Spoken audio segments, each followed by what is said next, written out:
Thank you very much for joining us. My name's Alex Fleming and I'm from the British Council, as it says there, and I'm joined by Alan Gebel, who's our Director India, and Tim Partridge from our partner Flying Object as well.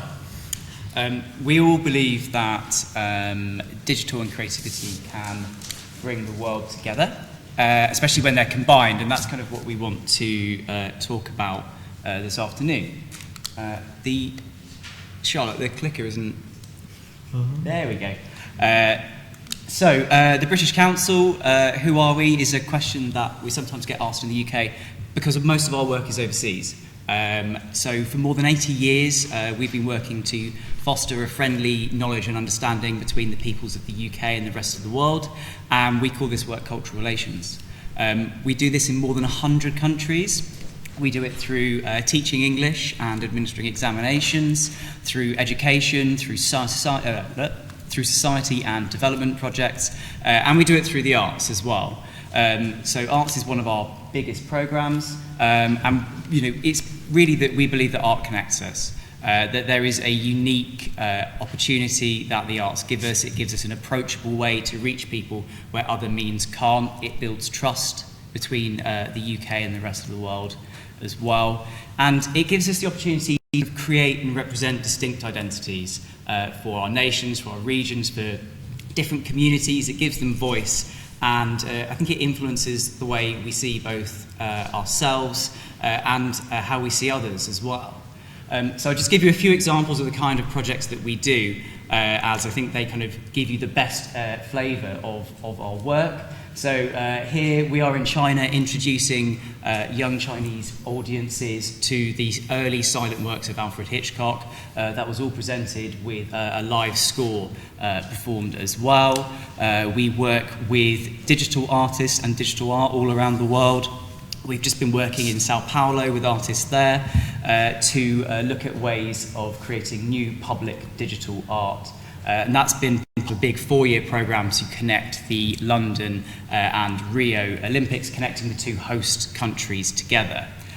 Most famously, one that people might recognise is we commission and run the British Pavilion in Venice. We commission the exhibitions in the Art and Architecture Biennales. So here's one of Sarah Lucas's famous custard yellow sculptures outside the pavilion last year. And we increasingly work in areas affected by conflict as well. So this is in Iraq, working on cultural heritage and protecting it.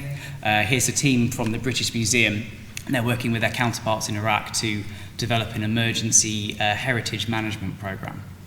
So all of these things for us are about creating a dialogue between the UK and the rest of the world. And that's something that we've been doing, as I say, for about 80 years now. One of the art forms that we do a lot of that in is film. In fact, we've actually been doing that since 1934. Film is the most accessible and popular art form worldwide.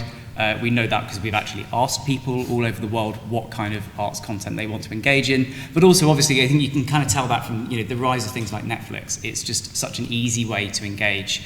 The way we've done it has changed a lot in the 80 years that we've been working, though. And so this is, I suppose, from us, a story about kind of adapting to a changing world, being a big organisation who's been doing all these things overseas since the 1930s. And one of the ways we originally started doing that in film is through a series of films about the UK, which were toured all over the world in the 1930s and 40s. We've just recently digitised that collection, and we've given it to people to remix and play with. And if you look at the films, it's quite different to the kind of way we project ourselves now. It's verging on propaganda, but in a very kind of open manner, I suppose, for the time that they were produced. And I'll just show you a little clip of what some of those films look like.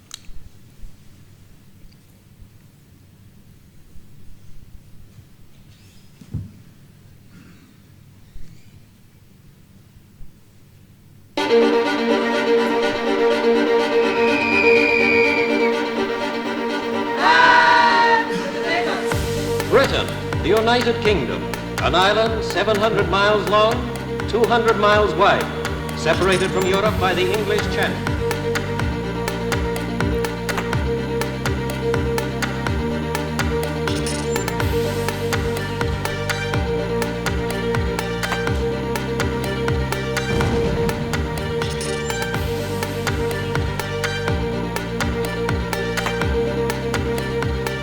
Making knives is still a job that requires the skill of the individual worker.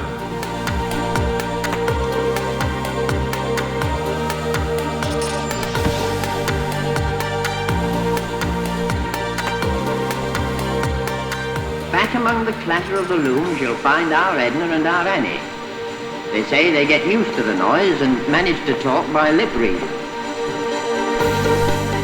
All guns reported ready. The captain gives the order to open fire.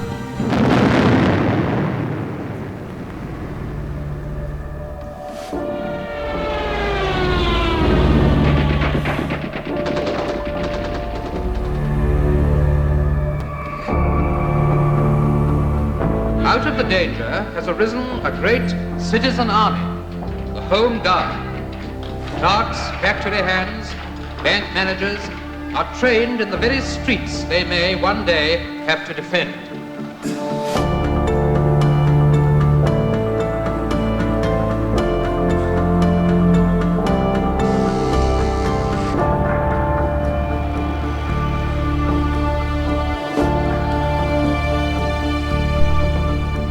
This machine helps the cripple's first attempts to walk, and these exercises strengthen backs and legs.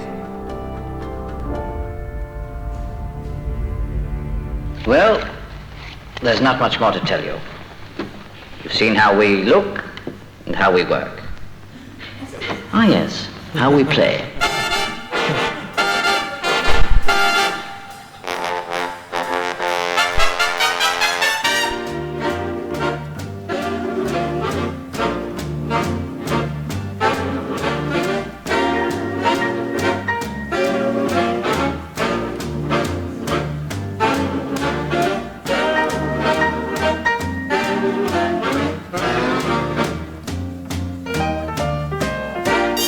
Keenest of all are the youngsters, whose heroes are the famous professional footballers, and who dream of the day when they too perhaps may hear the roar of the crowd. He's pushing it right through now. Golden through the rope hooks on the oblique angle and shoots into the net. A goal goes down there by hook.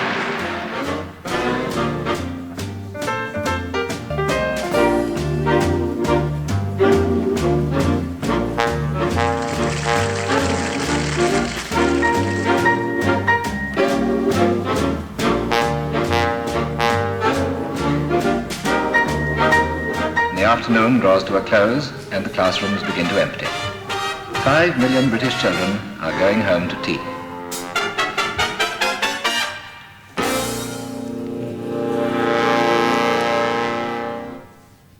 So I think the first thing to say is we no longer show these films as if they're the truth around the world.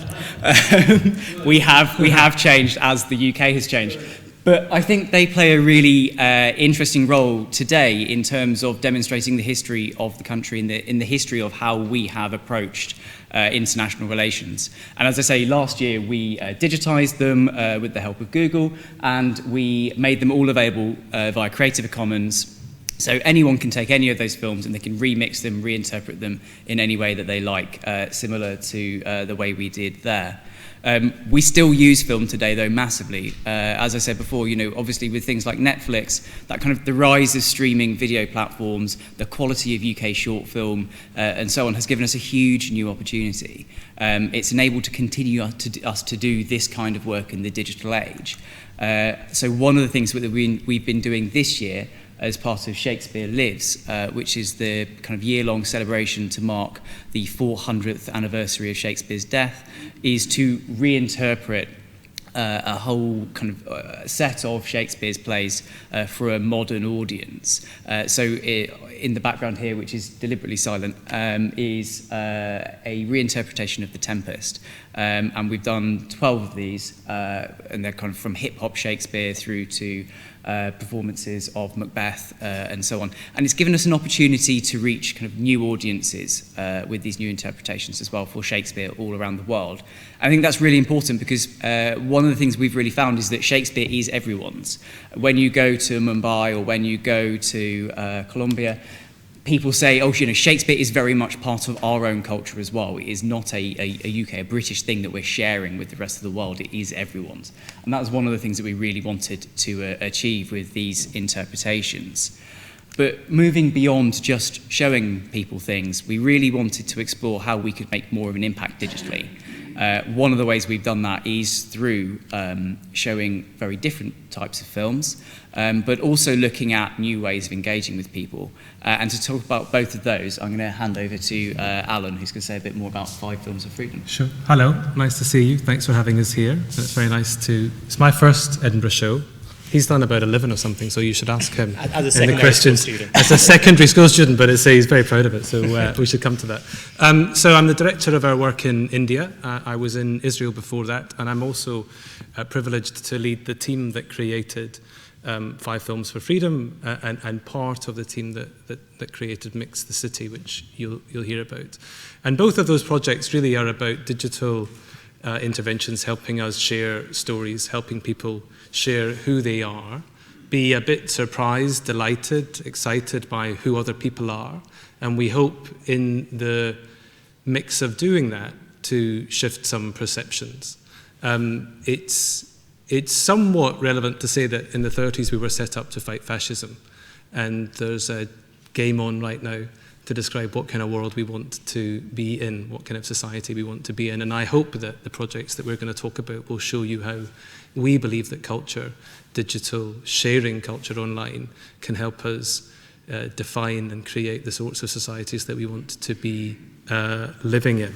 So this is 5 Films for Freedom.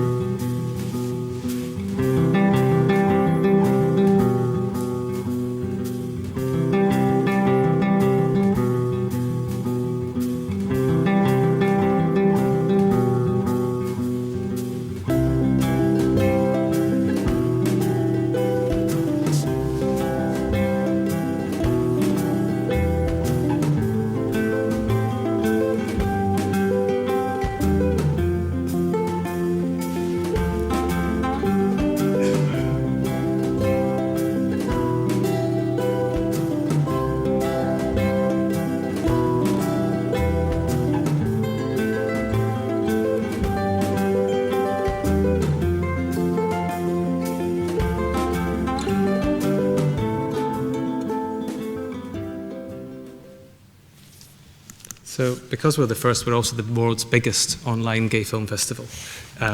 Someone here might be able to challenge us on that. But I'm going to tell you a bit about how we created 5 Films, what we're trying to do with it, and really why we've done that. Really, for me, digital allows us to hit the sort of one-arm bandit sweet spot, the 3 cherries of where we can get our work at its strongest. So taking a brilliant idea from Britain or Scotland, sharing it with the whole world, and doing that for a social purpose. And that's really what we tried to do when we wanted to create what became the British Council's first global campaign around freedom and equality, but actually our first campaign on something political like LGBT rights around the world. It's relevant for you to know that we're in about 110 countries today, lots of parts of the world where the human rights story has not finished, and some maybe where it hasn't started or started in a different way, and we wanted this campaign to enrich the whole conversation about what freedom and equality means and show that Britain, the British Council, Scotland had something to say about that. So I want to take you back to 2014 when this all started. 2014, Nigeria passed a law making same-sex marriage illegal in January. In February, the Scottish Parliament passed the Same-Sex Marriage Act in a different direction, which became legal in December that year. US courts across the country in Kentucky, Virginia, Michigan, Ohio started to say that laws against same-sex marriage violated the Equal Protection Clause in the Constitution. Uganda passed a bill criminalising same-sex relations. Then its court said that not enough legislators had been part of that decision. Malta approved a civil partnership bill, and India's Supreme Court started to recognise the third gender. And then in November, the British Film Institute, our wonderful partners, relaunched their player. And we saw that, and we thought that looked interesting. And in November 2014, we had this crazy idea that we would use this technology and create a festival, an online short film festival, but do it on gay films and see if we could transform really how the British Council operates, because what we wanted to do was simultaneously broadcast these films in every country in the world and go straight to people. I wanted to find a way to broadcast gay content safely to people who might not be able to tell folk they're gay, or who might not be able to live the sort of life that we do here. And I wanted to broadcast those films safely so that if they were in their bedrooms, on their computers or on their phones, they could watch it and feel for a moment connected to a bigger conversation. Now, there are lots of other ways that people in that situation could feel connected to a bigger conversation, but I felt that we, if we took a risk, could do that, because we're in 110 countries. We've got incredible networks. We are every day talking about the power of culture to change lives, and we thought we could bring all of that work together to connect and maybe shift some perceptions. So for me, 5 Films is about leveraging this power of an international organisation and the power of culture as a force for good. It's also a bit about just saying quite how much music was in the British Council, how much could we sing to the hearts and souls of our colleagues, because we are an international organisation promoting a bunch of values that Britain and Scotland has, and trying to make sure that our countries look like they are as open and welcoming in the world as they possibly can, and share that those values are ones that we want to be attractive. So this was November 2014. You can see I'm slightly evangelical on it. And the only way to do it was to hook in with the British Film Institute, their player, and incredible colleagues in the BC. But also, very quickly it became clear that the way to do this was to make 5 films from the next year's London LGBT Film Festival called Flare, to make that the way to get the content out there. The problem with that was that the film festival was going to take place in February, March 2015, and what we would have to do was convince a whole bunch of folk that we could do a thing that the British Film Institute and the British Council had never done before, so a simultaneous global release of film content in 110 markets, but ideally all over the world, and do that safely, well, be able to do it, that was the first question, and then do it safely, and then do it with a purpose. And that was really my job. My job was to say we can do all of that. And there were really 3 questions. Is it feasible, is it safe, and is it the right thing to do? Because it looks a lot like a political campaign. So in feasibility, actually, with 7 weeks out, the feasibility question was not really answered till about the week before that we did it. But that's when the best ideas happen, isn't it? I sort of think if you're in the vanguard, if you're in the very edges of your known universe, there's an enormous amount of value that you can extract if you get there. The risk is if you get there and miss it, there's an enormous amount of reputational damage that's done in the way. But for the stars aligned, not least of which because we got a brand new chief executive who was behind this project, but also nobody knew if he wasn't behind it, and nobody asked him. So while all that was happening, we kept going in our sort of ship through the seas. So the feasibility was a challenge because we were doing this simultaneous global release. But the next 2 questions were more important, really, around was it safe and should the British Council be doing it? Because the thing that we needed to make sure most of all was that we wouldn't put either the British Council and its 110 country operations at risk, or put anyone from the LGBT community at risk by doing this. Because what I really wanted to do was flip a model, because I think that one model of how we work could be a sort of 50s model where we are seeking permission to do stuff. I'm technically a diplomat, and very often the way to get things done is to seek permission from governments or partners, and what I wanted to do was broadcast right to people, to citizens, consumers, audiences, and not necessarily ask permission. But I wanted to make sure that it was safe to do that. So we have an incredible network in 110 countries. We've got maybe almost 10,000 staff today, and they really know their countries, they really know their markets, they really know their partners. And our job in those 7 weeks was to ask those colleagues around the world to say, how far can you go in this journey? How risky is it if we do this crazy thing? And we had sort of 3 answers, really. We can do it as the British Council, we can do it through partners, or we can't do it at all. And because I was sort of in this evangelical mode of this project, the 3rd answer wasn't good enough for me. So we decided that we would have 3 modes of playing in this project, that you could put it on our own media channels in places like Europe or the Americas. We'd find partners in places where it became more difficult. And if it was very, very, very difficult, that we would use the content to have conversations with ourselves about gay rights in that country. So there was no opportunity missed, I hope, in that first year about the sort of impact that we could have in a conversation about freedom and equality. Then the next question was really, was it safe for the LGBT community around the world? Would an intervention from Britain, the British Council, of gay content streaming straight into bits of sub-Saharan Africa or Russia or China, would that put anyone in those communities at risk? And that was a very tough question to answer, because if there was any sense that it would have, we wouldn't have done it.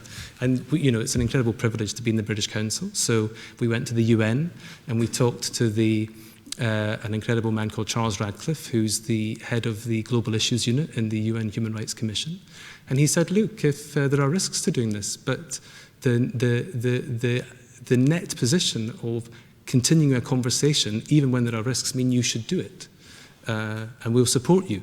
He also said it had taken them 18 months to get a sort of physical film festival started, so he wasn't convinced that I would come back to him 6 weeks later. But he said if we did, that they would be an enthusiastic supporter and partner, and I'm incredibly grateful to them that they did that. And then, luckily, these sort of things came together, our market insight, our incredible colleagues, our partnership with the UN, and importantly, the British Film Institute and its LGBT Film Festival found 5 films. 5 incredible films, short films, 5 incredible filmmakers who gave up their chance to have premieres in places around the world because they wanted to be part of this. And then the UN gave us one other piece of advice. They said, in your framing of it, call it freedom and equality, because those are concepts that we think are working right now that are harder for those that are against what you want to do, harder for them to be against it. If you go out and talk about principally being an LGBT film festival or talk about gay marriage, you may end up in a whole bunch of other debates that aren't really where you want to be. So very quickly it became about freedom and equality. And it was incredibly successful in its first year. 7 weeks on, we had a 10-day campaign, and we decided in the midst of it that we would try and make this conversation happen in the world. So we tried to have one day of everyone watching the movies together, bringing our office together, asking our colleagues to bring people in and talk about freedom and equality. And there were some very powerful moments. So in China, in Mandarin, we put up a web page that said love is a basic right, and it wasn't taken down. And they kept the campaign going. Our colleagues in Bangladesh brought in an incredible organization called Boys of Bangladesh, but it's really Boys and Girls of Bangladesh. And we chatted to them in the morning when they came in, and we said, what does it feel like to be gay in Bangladesh? And this woman said, well, it feels like I've got a bounty on my head, but I came out today to watch your movies. And it was just, a very powerful reminder that this story, this is real. People are taking risks in their very daily lives to promote their own and others' freedom. So we were jolly pleased with what we did in the first year and pleased with our partnership with the BFI. But we wanted to have a bigger reach, so we did it for a second year. And we were, I think it was March this year, and we wanted to add a couple of extra bits in because these individual stories were very, very powerful. And in March this year, we had another 5 films. We had almost 1.5 million views of the films, about a digital reach of 140 million. You can tell me whether that's a real number or not, but the 1.5 million views of the films is a real number.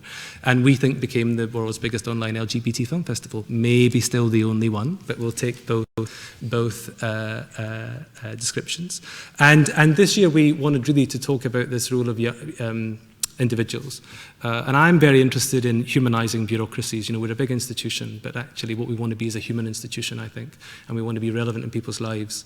As relevant culturally and politically, as it were, as when people come and get an exam from us or choose the UK as a place to study.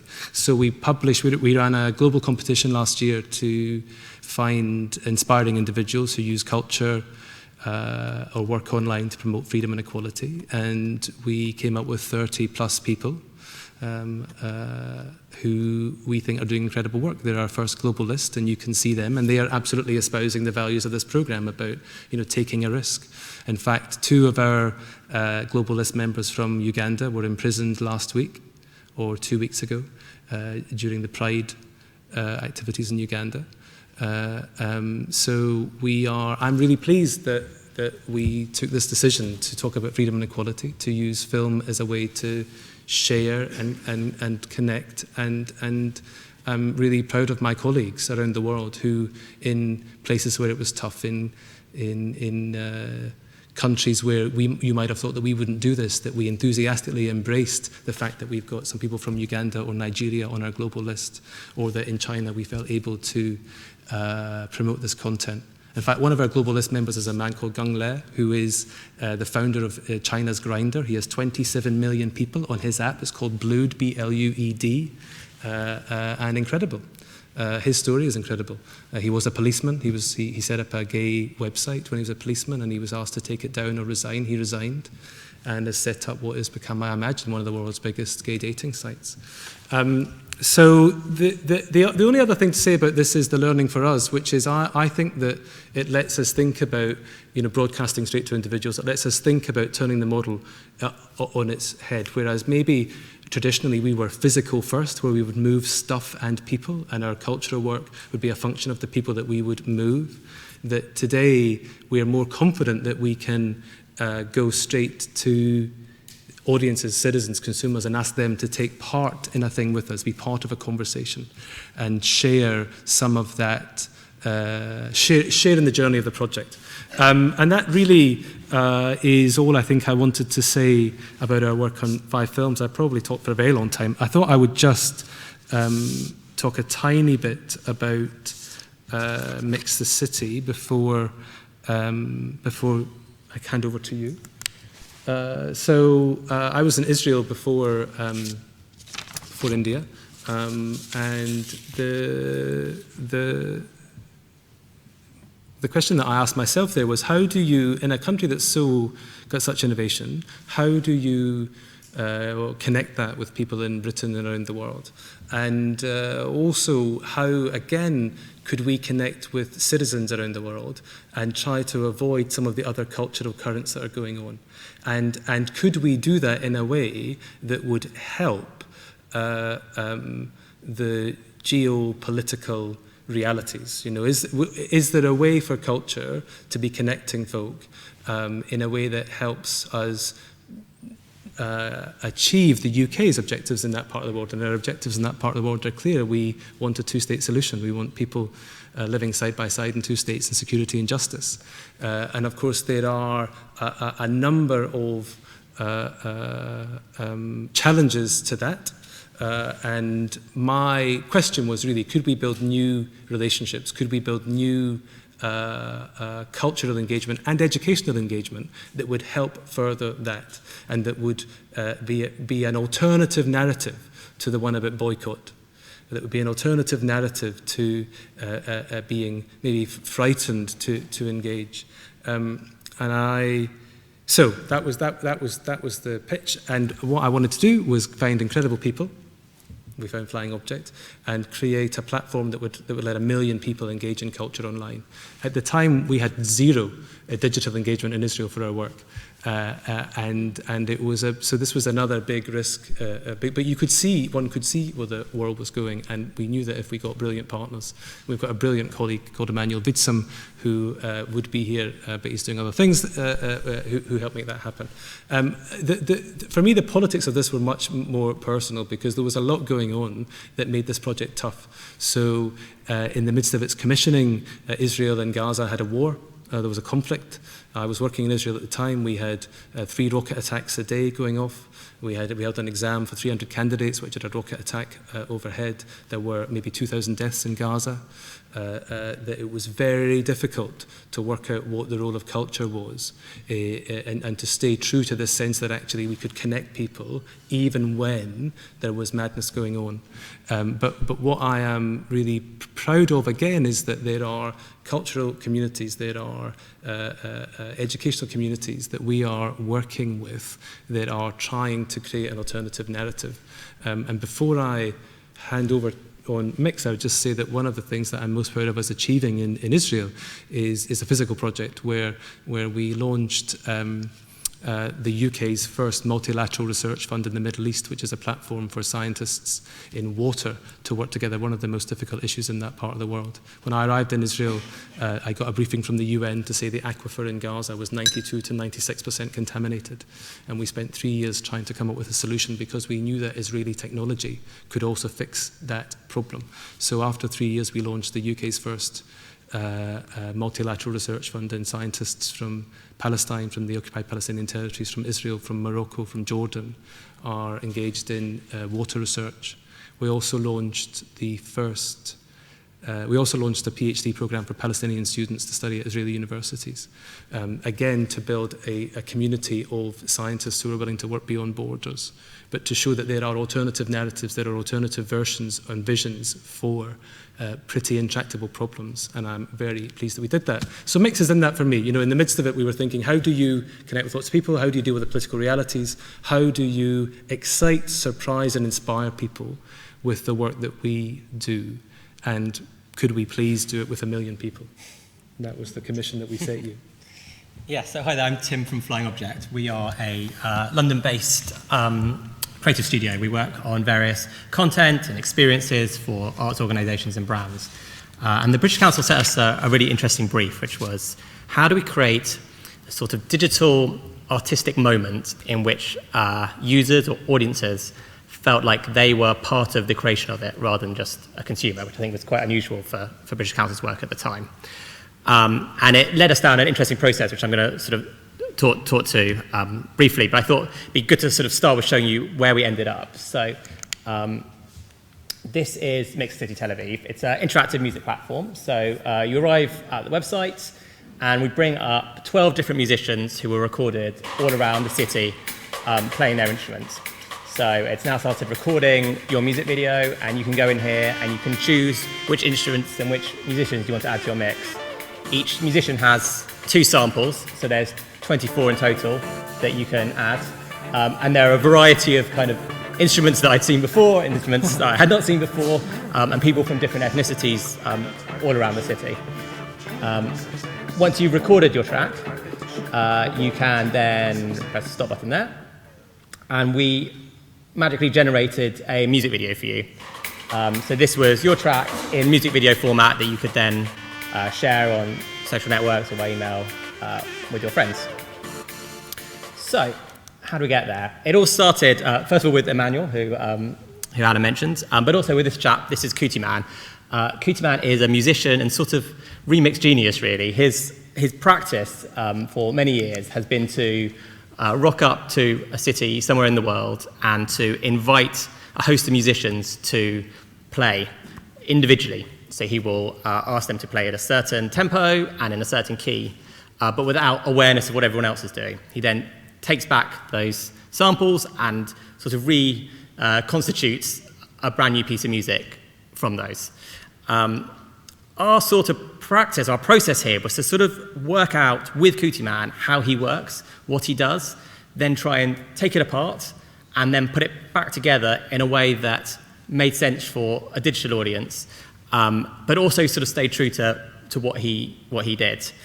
I think one of the things that's interesting about Cootie Man to us is he was a real kind of digital pioneer. I mean, he was probably one of the first musicians to gain an audience from YouTube and has had millions of views since. But what we discovered is that, and this perhaps is obvious, but musical distribution online is quite different than using the tools of the web to create something new. And so actually when we met him, we went back to first principles. And he sort of talked to us about how he works as a musician. And we kind of dived into, well, what does this mean as an experience? And one of the useful things for doing that was to look at, how have other people, how have other organizations thought about using technology to create music? So we looked at a wide variety of things. I mean, here's just some examples. This is GarageBand. I mean, GarageBand is, I guess, a consumer-level piece of software, but is actually really quite complex in terms of sequencing and layering and building of tracks. This was an interactive music video we looked at by a band called The Tan Lines, which had a sort of faux Photoshop interface for moving musicians around and kind of interacting with their music video, which we found quite interesting. This was, you may have seen this before, it's more of a sort of abstract example. It's a website called Patatap, which involves firing fun sounds and sort of images with your keyboard. all of these kind of sat somewhere on the kind of simple complexity continuum, and that became our kind of main discussion point with Qt Man. And it kind of forced us to go back to the brief. Who was this for? And what did we want them to get out of it? I mean, music is something that I think we all enjoy to some extent, but it's something that few of us have any real skill in. I was going to bring my trombone to prove that, but I thought I wouldn't do that. Can you play trombone? Very poorly. Yeah, I know. Full of talents. These people are missing the good things. Yeah, right. So how do we create something that someone who has no musical experience can feel like they are contributing to? But equally, that what comes out the other end does feel like music, that they have actually done something. And the sort of guiding principle became this idea of immediacy. We thought about our user almost being a DJ. So rather than a composer who is lining up and sequencing and preparing their track, which had its attractions but just seemed too complicated, we thought about them more as a kind of DJ in the moment, making decisions now and then about which piece of music or which sample was going to be added to the final piece. And that felt it sort of corresponded with kind of a bit how Qt Man works, and also helped us create an experience that anyone, no matter what their level of music knowledge was, could arrive at the page and within a few seconds find themselves creating something new. So sort of having decided the interaction that we'd be using, we kind of went our separate ways. Qt Man recorded 12 musicians around Tel Aviv, 2 samples each, and then cut them and edited them so they could all work together. So whatever you played, you got something that sounded pretty good. We, on the other hand, went and worked with our development partners, who are a company called Roll Studio, to sort of work out how to make this thing. And while it's quite a simple experience, it was actually quite a complicated process. We used what at the time was a new API, the HTML5 Music Audio API, which allowed us to sequence and line up samples in the browser itself, and also control volume. We even let people add a synthesizer to their track. On mobile, we had other challenges. Our whole experience was based around multiple videos playing at the same time, and it turned out you couldn't do that on iOS. So what we ended up doing was actually using image sequences, which is a bit like a sort of animated GIF, which had to be perfectly lined up with the corresponding sample to make this experience work on mobile. And our hope is what came from it is kind of what we set out to do. It's something that anyone can arrive at, anyone can start interacting with, and however much time they spend there, what they will get is a totally unique piece of music and a music video that they feel ownership over and that they've made themselves. I think one of the sort of greatest pleasures of working on this has been seeing it expand to other parts of the world. We've now launched Mix the Cities in 4 cities around the world, with more on the way. We've created an installation version, so it's been installed in museums. It was taken to a music festival. So it's interesting to see how people can explore this technology kind of in the real world as well. One of the other significant developments has been the creation of Mix the Play. And this came about as part of, Alex mentioned, the British Council's Shakespeare 400th anniversary, Shakespeare Lives. And the thought process here was, can we take the same idea, take a piece of culture, and in this case it was a scene from Midsummer Night's Dream, and put it in the hands of anyone to create their own version of it. And like Mix the City, we went back to first principles. So we worked directly with the cultural organisation and artist, in this case the Old Vic Theatre, and a director called Joe Murphy, and started from scratch. We said, what does making theatre mean for you? As a director, what do you do that we can sort of use a bit of in this experience? And I think sort of that was a really interesting process for us. I think when we started this, our expectation is that you would be moving actors around a stage somehow. Perhaps you'd be adjusting the cadences of their lines. Maybe you'd be turning the lights on and off. But Joe sort of explained to us that's not really what a director does, or if it is, it's sort of the last 20% of what they do. Most of what a director does happens in the decisions they make before the rehearsals even begin.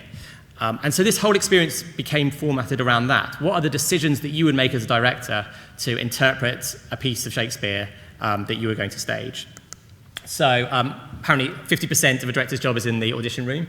So we created an audition room for you. You have 3 different actresses that you can audition for the part of Titania, and we had 1 actor playing the part of Bottom. You could then make an interpretive choice. So you could play Titania as a high-status character. So she's queen of the fairies and she's in control of the scene. Or alternatively, she's sort of overawed by the love, by the potion, and she is kind of in love with Bottom, and sort of lost control of that scene. So that was a kind of interesting decision you could make. I think particularly key for Shakespeare today is kind of what world you want to set it in. Do you want to sort of keep a tradition or reinterpret it? And we gave people three choices. So they could have Elizabethan, they could bring it into the 1960s, or they could set it in the present day. We also gave people a choice of music and costume and so on. And then at the end, what you got was your scene. This was a 2.5-minute scene from Shakespeare that we actually shot 36 times, and then with three music choices for each. There were over 100 different options that you could end up with as your final piece. Actually, this guy, poor guy, Brian, who played Bottom, had to spend 2 days saying the same 2 minutes of Shakespeare over and over again, often with this huge donkey's head on his head, so he wasn't too happy. But it was a very different experience because it was driven by the practice of an artist, and I think that was kind of what was interesting for us. So yeah, I mean, I think sort of in conclusion, Alex and Alan both talked about collaboration at the British Council, and I think that's something we've definitely found through this process. Not just international collaboration, but collaboration between sort of different disciplines and skill sets. Digital people working with theatre people, working with musicians, working with the British Council themselves. But I think kind of what was most interesting to us about that collaboration is it didn't always flow in the way that you might think. You know, digital people also enjoy arts and culture and have opinions on arts and culture, and likewise, artists use digital tools. You know, their life is mediated through digital in the same way that everyone's is. And so that exchange of opinions was kind of more complex than perhaps we might have thought when we started out. And where this might go next, hopefully we could look at other art forms or other pieces of culture and sort of tear them apart and put them back together again. And it's really interesting to think about the different organisations and artists we might work with to do that. Great. So what's next? I think Tim covered it really well, actually. But we're taking Mix the City and Mix the Play to India next year. So there's going to be a whole new raft of experiences based on musicians and another Shakespeare play. We're also always looking out for new digital ideas. I think, as I said, the world has changed so much. It's really, really important that we use connectivity and creativity together to foster relationships between the UK and the rest of the world. It's really important to us. So we're always looking for new ideas, and everything that we do is delivered in partnership. We don't really make things ourselves. We find people who really know what they're doing, and we help them to share what they're doing with people all around the globe. So we're really keen to hear from people if anyone has new ideas. We want to make those things happen. We've just run an open call for new projects for India next year as well. So we're taking five projects from 5 new partners and prototyping those over the autumn ahead of launching next year. So that's everything from us, I think. I think we have a couple of minutes if anyone has any questions at all.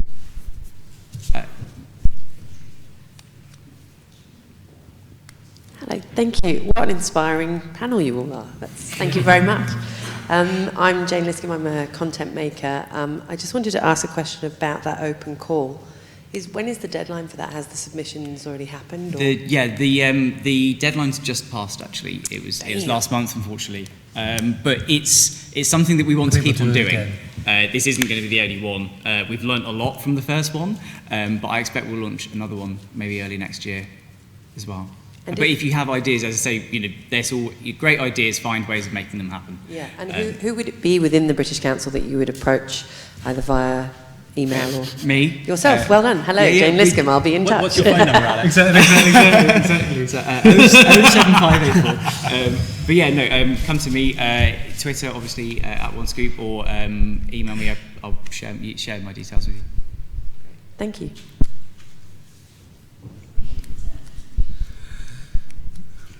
Thank you for a fascinating panel. As a somewhat older gentleman, I have hope for the future in listening to the three of you talk about what you're doing now and my thinking about what might come next as a result of your collaboration. I'm with Queen Margaret University, and we just recently established the first ever LGBT bursary in our 140-year history, of which I'm very proud. But one of the issues that we had was risk and safety, which you addressed, because the people who were presenting the bursary obviously wanted the recipients to do publicity and so on, and of course we would only do that with their permission. So my question is, when you used the online film festival in countries where LGBT is still prohibited, were there any cautionary things that you gave to the users who were, or the viewers, because the internet has the most precise footprint. People can come literally to your door and cause trouble, trolls, right? So I'd like to know that, and then I have a question for you, sir. So go ahead. Okay, so it's a good question. We were very clear that these were decisions for individuals to take, and that we wouldn't want to put anyone at any risk. So we wouldn't want to ask people to view content that might put them at risk. We had a very interesting partner called Siphon, who this year screened the films for us. Siphon exists to provide a safe streaming platform for, amongst others, Voice of America into Iran and some BBC content. So there are some partners that can give you anonymized, people who are not better than me probably, but anonymized ways to access content. But it's a very good question. What was the name of that partner? Siphon, P-S-I-P-H-O-N. Say it again? Siphon, P-S-I-P-H-O-N. Great. And my last question is for your good self. With regards to future collaborations regarding Mix the City, my field is event management. And one of the reasons that I've been drawn to this field for 40 years is the opportunity to bring people of different backgrounds together for mutual benefit. Might you be interested in having my students work with you on a Mix the Event project, where, for example, we mix an LGBT event with a Hells Angels event, which might not necessarily be cohabitational, if you know what I mean. Yes. Would you be interested in discussing that? I mean, I have no idea where that would end, but it sounds like a really interesting place to start. Sold on that concept alone. Andy could work with us on an event here. Next year is a very big year of culture for the UK, Scotland and India. Let's see if your students want to do something with us to make something special happen in Edinburgh. Right, thank you. Hells Angels aside. Very good. Thanks very much. I think...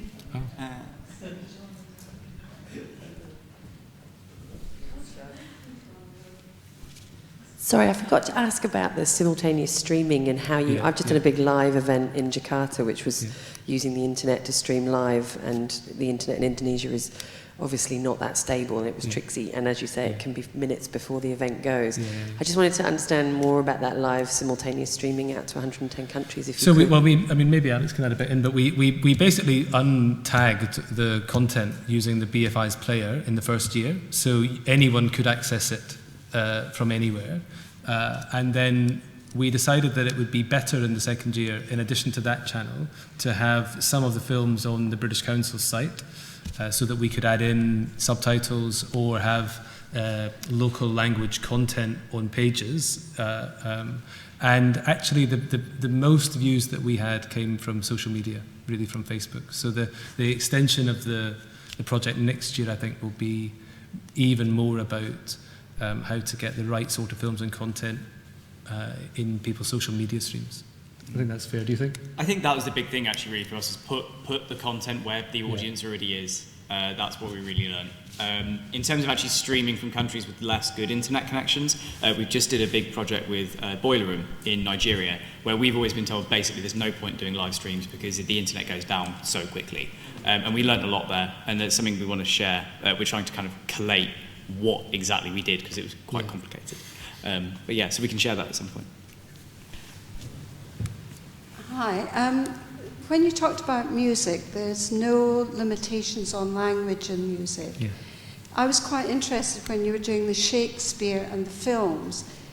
What's the policy around multilingualism worldwide? So the films in the first year came from... Where have I got them? So the first year the films came from Denmark, Canada, America and Britain, and in the second year they came from the Philippines, Brazil, Scotland, an incredible director called Siri Rodness, who is amazing, and you should see her work, and Spain. So what, more than multilingualism, what we were very keen to do in the second year was represent ideally the language blocks of the world where there might be big audiences. And we got a bit of that. We've got some work to do to get some films out of sub-Saharan Africa. We would quite like a film from China. I think Gung Lei and his Blood and 27 million subscribers might help us with that. But we're very keen to be connecting with those big language blocks, and those films had subtitles in the second year. You could watch them on YouTube with subtitles. Well, when you were talking about the Shakespeare, Sorry? films, is given where we're going with digital, is there a way that whatever my language is, I can engage with that without it being necessarily... I would say with some of them you could. If you saw the film, some of the stories were powerful enough for you to connect. It's an interesting point, and we have some ideas about how you might next year address that. Similarly on Shakespeare, what did you think about the Shakespeare app? We generally, as a rule, do content with at least 5 languages worth of subtitles. So all the Shakespeare films have subtitles as well. It's just a practical thing that actually the most accessible way for us to do it is in English, and then provide it in Mandarin, Arabic, Latin American Spanish, Brazilian Portuguese, and another language which escapes me now. Did they say Arabic? Arabic, if not. And actually that covers most of the world by the time you've done those language translations. But it's just a practical decision that we have to make, unfortunately. Someone doing YMCA. I think we've run out of time, actually. So thanks a lot. Yeah, thank you very much. Thank you. Thank you. Thank you.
Today. I'd like to welcome everyone in the room, but also welcome our online audiences who are watching live online, and also the talk will be available in the coming weeks. We're here to talk today about the Tempest, and if you were here on the earlier talk at 3 o'clock with Tony Alston from the Imaginarium, you would have got a snippet, a moment of the collaboration that we'll discuss in this session. It's a great thing to be on a panel with people that you've seen every day for the past 2 years and be able to share something that you've been really excited about for a very long time. This Tempest is Shakespeare's last play. It's his innovation play, and throughout 2016 from Stratford-upon-Avon we've had a series of events that have celebrated and highlighted 400 years of storytelling. And as Tony referenced in the previous talk, these stories have adapted over the last 4 centuries and are still strong today, still strong in our society today. We're in a unique and exciting position where we will perform the Tempest as the last piece of the 2016 programme. And it's a collaboration, a unique collaboration between Intel, the Imaginarium, and the Royal Shakespeare Company. It comes from a moment where Greg looked back at what that play meant. Greg is our artistic director, and what the themes of that play were exploring. And in those plays, there's a scene called The Mask, which is an innovation moment within the play. And we approached Intel to explore what that would look like, having been inspired by their work with the Leviathan in 2013, and also their work as a technology company leading the way. We were then introduced to Imaginarium. I'd like to introduce the panel. Ben Lumsden is head of studio at the Imaginarium. Hi. Intel, sorry, you are Intel. Tony Schliesky is director of client research at Intel, and Pete Griffin is production manager at RSC and the production manager for the Tempest.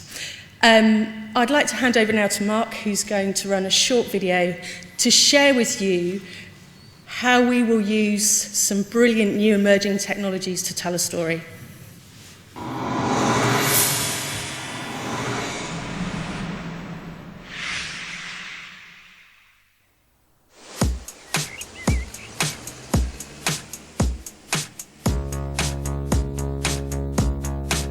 Getting his skeletal information that way. And there's also some stuff about Today is an interesting and exciting day because it's the first time that we see the 3 strands come together. We've got the RSC actors, we've got the Imaginarium studio and stage and crew here, and we've got the Intel technology all converging into one place for the first time. We're in good shape, I would say. The project's been going really, really well for the past 18 months, and there are still a lot of challenges. How's the little blue man looking?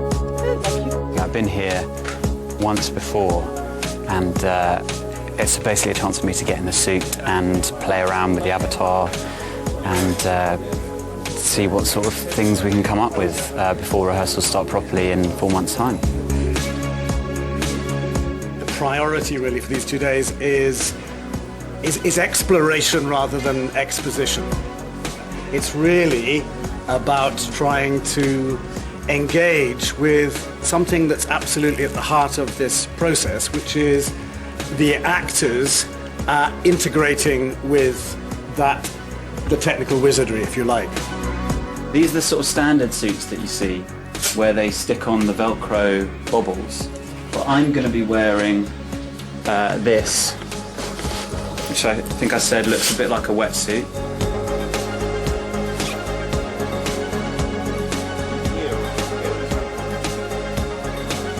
I'm a little bit nervous about meeting Simon Russell Beale because I've never met him before. But obviously I've seen him on stage a lot, and he's a very good actor. So I hope that we get on.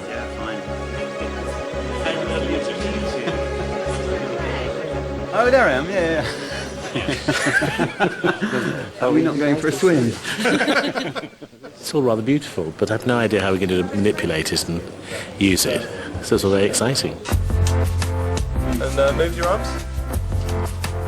This is the first day when we bring technology and the actors, sound departments and all the amazing wizards from Imaginarium and Intel together We need to work out what is the logic by which this is going to set up the convention for the audience and which they will understand the production. Being able to use this new technology to find a different means of expression is just great. He's my closest mate on stage, so we have to work out what I feel about that. And I'm very positive, I'm very excited about it, I'm not negative. And all the devils are here! 25 years ago or so, I played Ariel in a very beautiful production, actually, at the RSC, and this is my first return back after that to the same play, which is very strange. But I do remember, as Mark says the lines, I remember quite clearly saying those lines myself.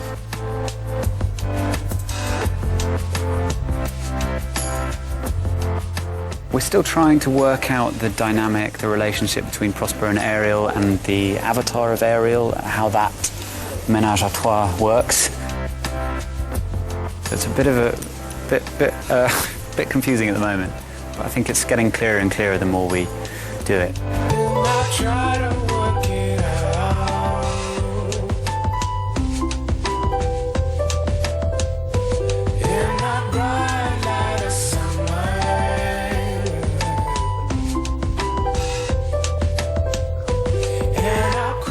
Yeah, I'm a bit tired now. It's been a long day, energetic day. I feel like we're really getting somewhere. I think we've cracked the way that I can visually have a relationship with Prospero at the same time as the avatar can. But I feel like we've got a fair amount achieved, which is great. And if we can create some sort of extraordinary spectacle, then all the better.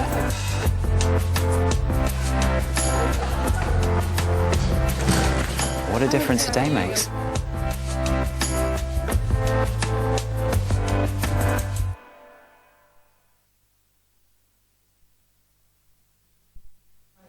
Exploring and introduced Ariel, who will be a digital avatar on our stage, and Mark Quarterly, who will be the actor performing. I'm going to hand over to Ben now to show you some of that technology in the room and give you a sense of what we've been exploring. Hello everyone. My name is Ben. I'm the head of studio at the Imaginarium, and in the first instance I'd like to give you a live demonstration of the technology, or some of the technology at least, that we're going to be using for the show, Tempest. So Laura, I'd like to ask you to come up to the front here and have a look at the front of the auditorium here. We've been in development for about 5 years now on a top secret app developed in the most part by Andy Serkis himself, where he's been hard at work coding in a cave in the New Forest. And this app, I'm really happy that I can show you for the first time to the world today. It's world exclusive. And this is how we're going to turn Laura as a human into a live CG avatar. Boop. Boop. Boop. Boop.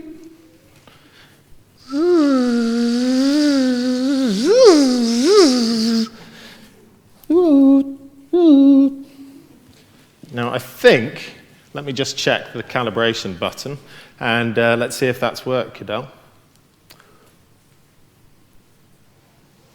Fantastic, and here's Laura live via Andy Serkis' app as a spaceman on Mars.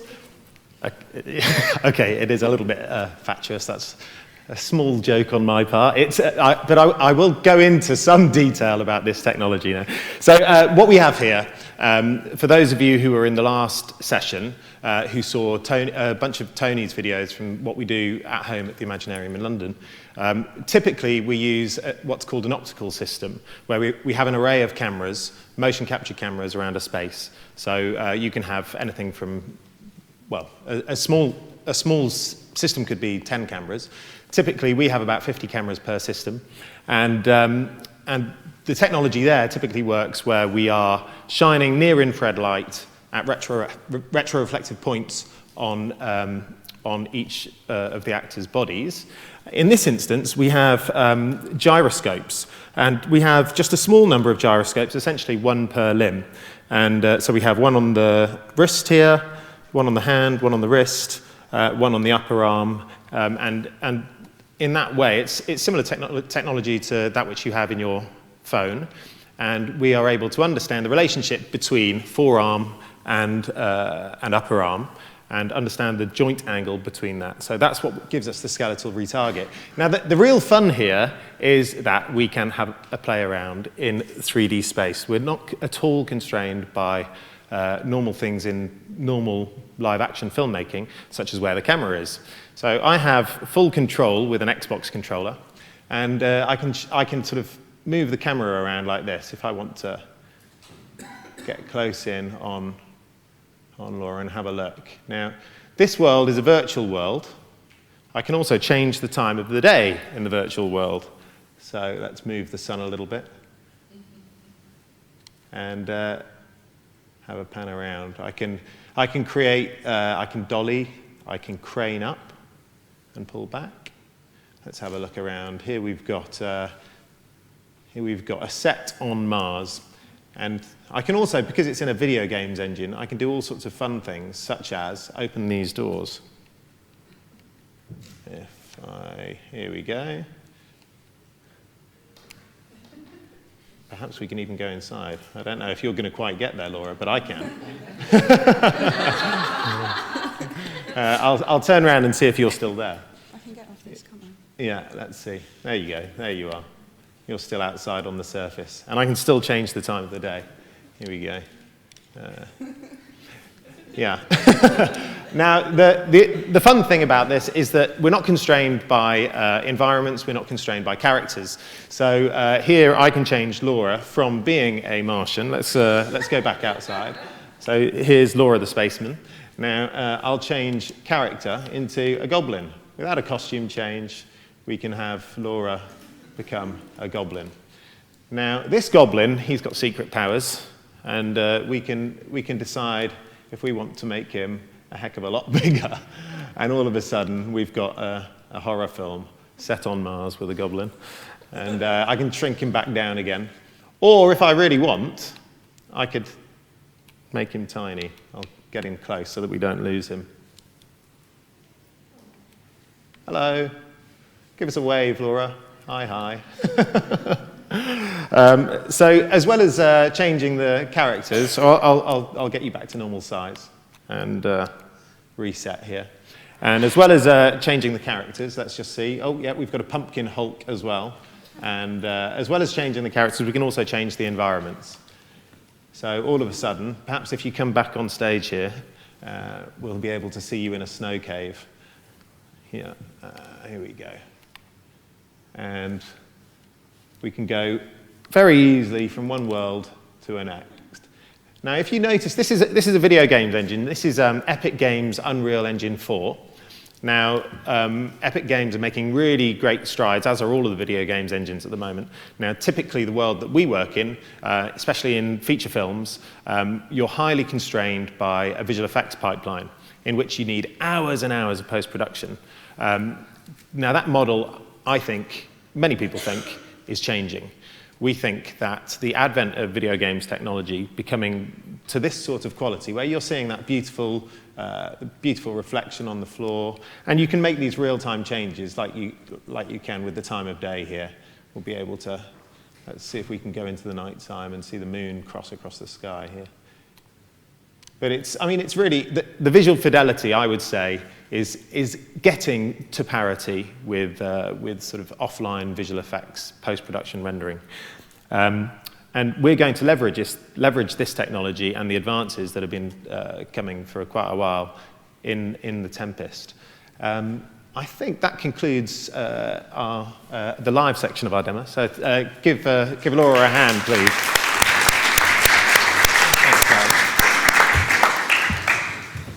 Thank you, Laura. You've been brilliant avatar. And that leads us on to think about, this is technology the gaming technology has been around for some time. But it'd be good for us to talk about how the collaboration has come about and Intel and how we can push that technology forward with that powerful power and engineering thinking. So, Tawny. Pete, right? No. Shall we talk about how Intel's interest is in this area? Yeah, so I had been working in the labs for a number of years, and we played around with a lot of different kind of elemental, we did a lot of prototyping. So we did a lot of sort of experimentation for how can you blend story in this space, what are the new sort of mash of technologies we might want to use, and what is the sort of computation underneath that lets you happen. And we had stood up in the way one stands up a demo, which is it has to run for 35 seconds, and as long as it does, it won. We'd flown a giant whale through CES, which was very charming and rather heart-stopping to make that happen. And then I got a call from Sarah, email actually, saying, it's the Royal Shakespeare Company. Would you like to do this for Tempest? And I just said yes. And after in the following seconds, I began to realize that everything we had done up until then, which most of the people have been doing, and there's a ton of experimentation, but most of what we're doing is 35-second demos. And so we're standing things up just long enough to sort of take a picture of it. And it's very much, we were talking backstage, it's very much like that, the early periods of the light bulb. And before there was sort of the Edisonian bulb and it was in all the houses, there were dozens of inventors, all of whom understood and were building the concept, right? There was glass, and you needed a vacuum, and you needed a filament, and then you needed charge. And they all made light. Edison made light for a number of years. The problem was the filament would burn out. And so very much like our demos of the day, it's like your 35 seconds was over. And so realizing that what the Royal Shakespeare Company was actually asking for is a technology that would stand up and that would run 3 hours a show, 8 shows a week over the course of several months was sort of daunting. And it was amazing to find a group of people who were so ambitious and who were going to take all of this experimentation that an Imaginarium has been doing and we had been doing and Epic and all these other really brilliant minds have been doing and say, all right, that's lovely. Now can you actually do it for real? And that was the piece that I think made me just, sort of go all of Twitter. I don't know about Ben, but that was my moment. And Pete, have we done anything like this before in theatre, but also in this way? To my knowledge, it's certainly at the RSC, we haven't done anything like this in this scale. I think with this project, you show technology like this and the sort of demo that Ben's just done and the 35-second clips that Tawny was talking about. You show that to a director and designer, and of course they go flying off in creative, imaginative directions. And my role within the project has been to sort of corral that ambition into more practical and realistic forms that will stand up for 8 shows a week over a 3-hour show. So I think, stuff like this with motion capture in live performance has been happening to a certain extent, but not to this scale within theatre and within a classical production. Also, one of our big challenges has been how we actually then deliver those avatars, of course, into a 3D space and onto stage. Because everything we see, whether it be on the internet, on television, on stuff like this, is all on a flat screen. And our theatre space is on 3 sides, 3 levels. So that's been quite a challenge. I think I wouldn't go so far to say we definitively solved it, but we've come up with a solution this far. And we've had to work in a different way, haven't we, using different ways of collaborating in terms of our traditional theatre making processes as well. Yeah, there's been a lot more collaboration with supply companies of video servers and projectors. Everyone we've approached has sort of gone, their first response has been, wow, that's really interesting, that sounds really exciting. Second response has been, why? And then the third one is, okay, yes, how do we help you achieve this? And from my experience, I've sort of been involved in 60 odd shows, theatrical shows up to now. And with those shows in the past, one always sort of comes across new challenges, but invariably you can sort of refer back to other productions and other company productions. With this, it's been quite a challenge because there isn't a point of reference, and that's been the most exciting, or one of the most exciting things about it. And riffing off that point, Pete, because there's a lot of firsts for all of us as collaborators. Tawny, we've talked a lot in the past about there being like 1,000 firsts, tiny firsts in this piece that come together. From your perspective, what are those new compute or technology firsts from your? So one of the things that I've found really interesting is that we have this combination. We have a bunch of just sort of raw CPU power, which Intel's actually quite good at. And what my team sort of did is get the largest box, by which Pete knows, I just literally mean the largest box, with the most number of slots, and I sort of just pounded as much computation as I could into the box, and then added enough fans to deafen everyone in the room, and then packed any space I had left with memory, and said, what could this do? And what we really found is that a lot of what's been going on right now, especially sort of in the consumer space, we've sort of found as a collective enough compute, right? We answer our email and we need it to run, and so we sort of have these little mixes that we put together. And we're like, that'll do. And what a lot of the things we're doing here, we're in a space where more capability really does matter. And so if you can have more computation, you can make things prettier, you can make more things move, you can make them move more rapidly, you can go in real time.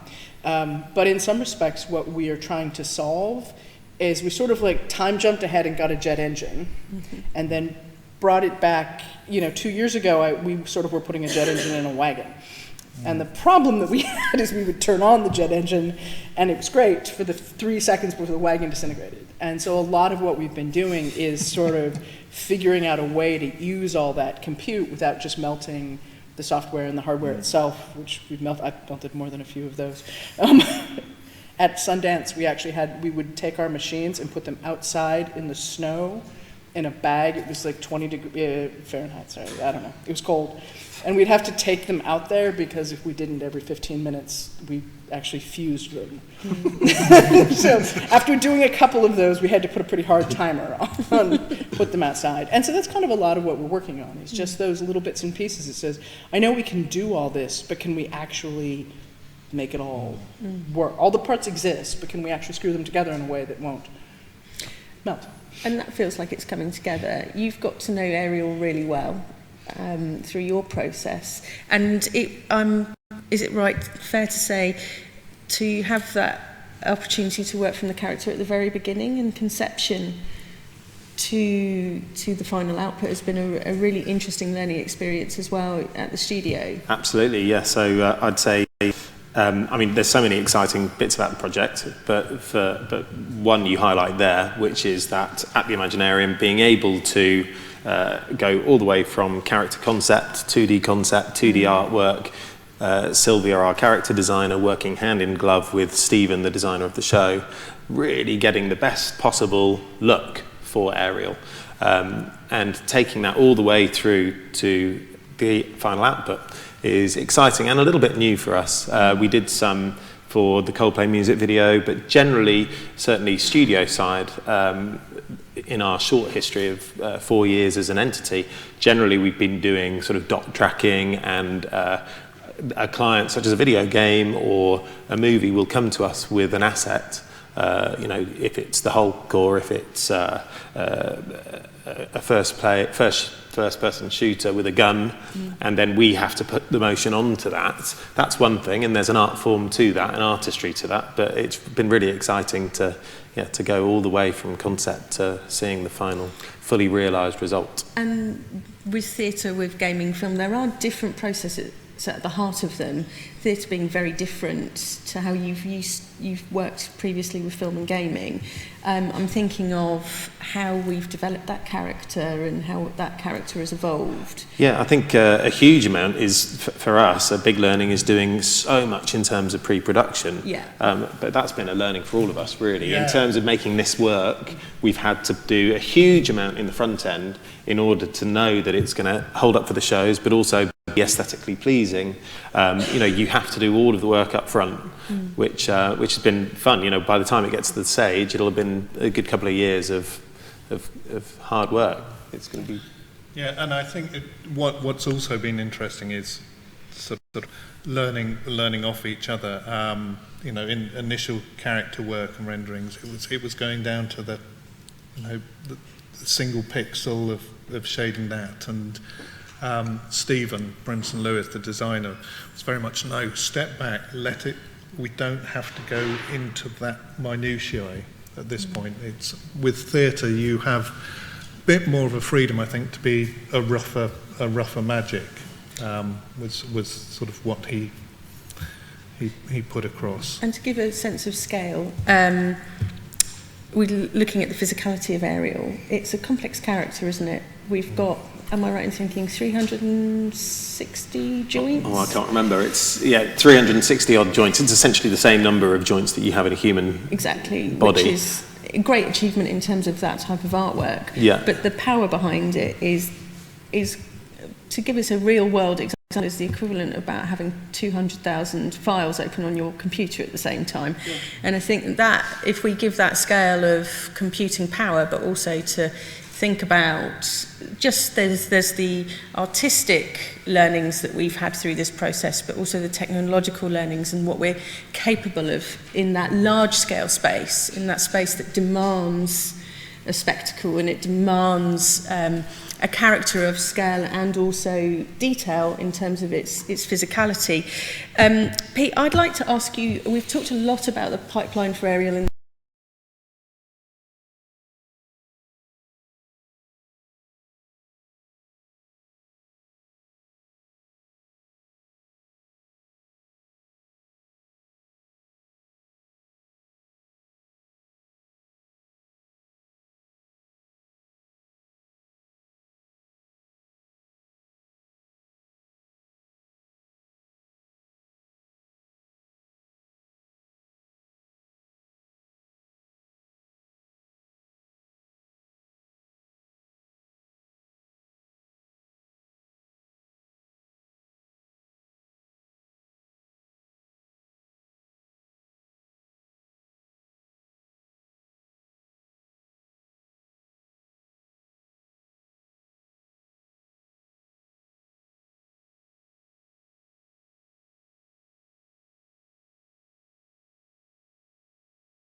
trying to do is really produce that true magic of saying, like, there's enough underneath it that it can just happen, and letting Mark be able to actually perform it, and with no post-production, you know, and no sort of reboots, is sort of the magic that I think is transformative. I think the other thing to say is that, yes, Intel provides the processing power to do that, but what's on this project, what's also helped is Intel being able to talk to companies like D3, asking them to write specific software for the production, which allows the...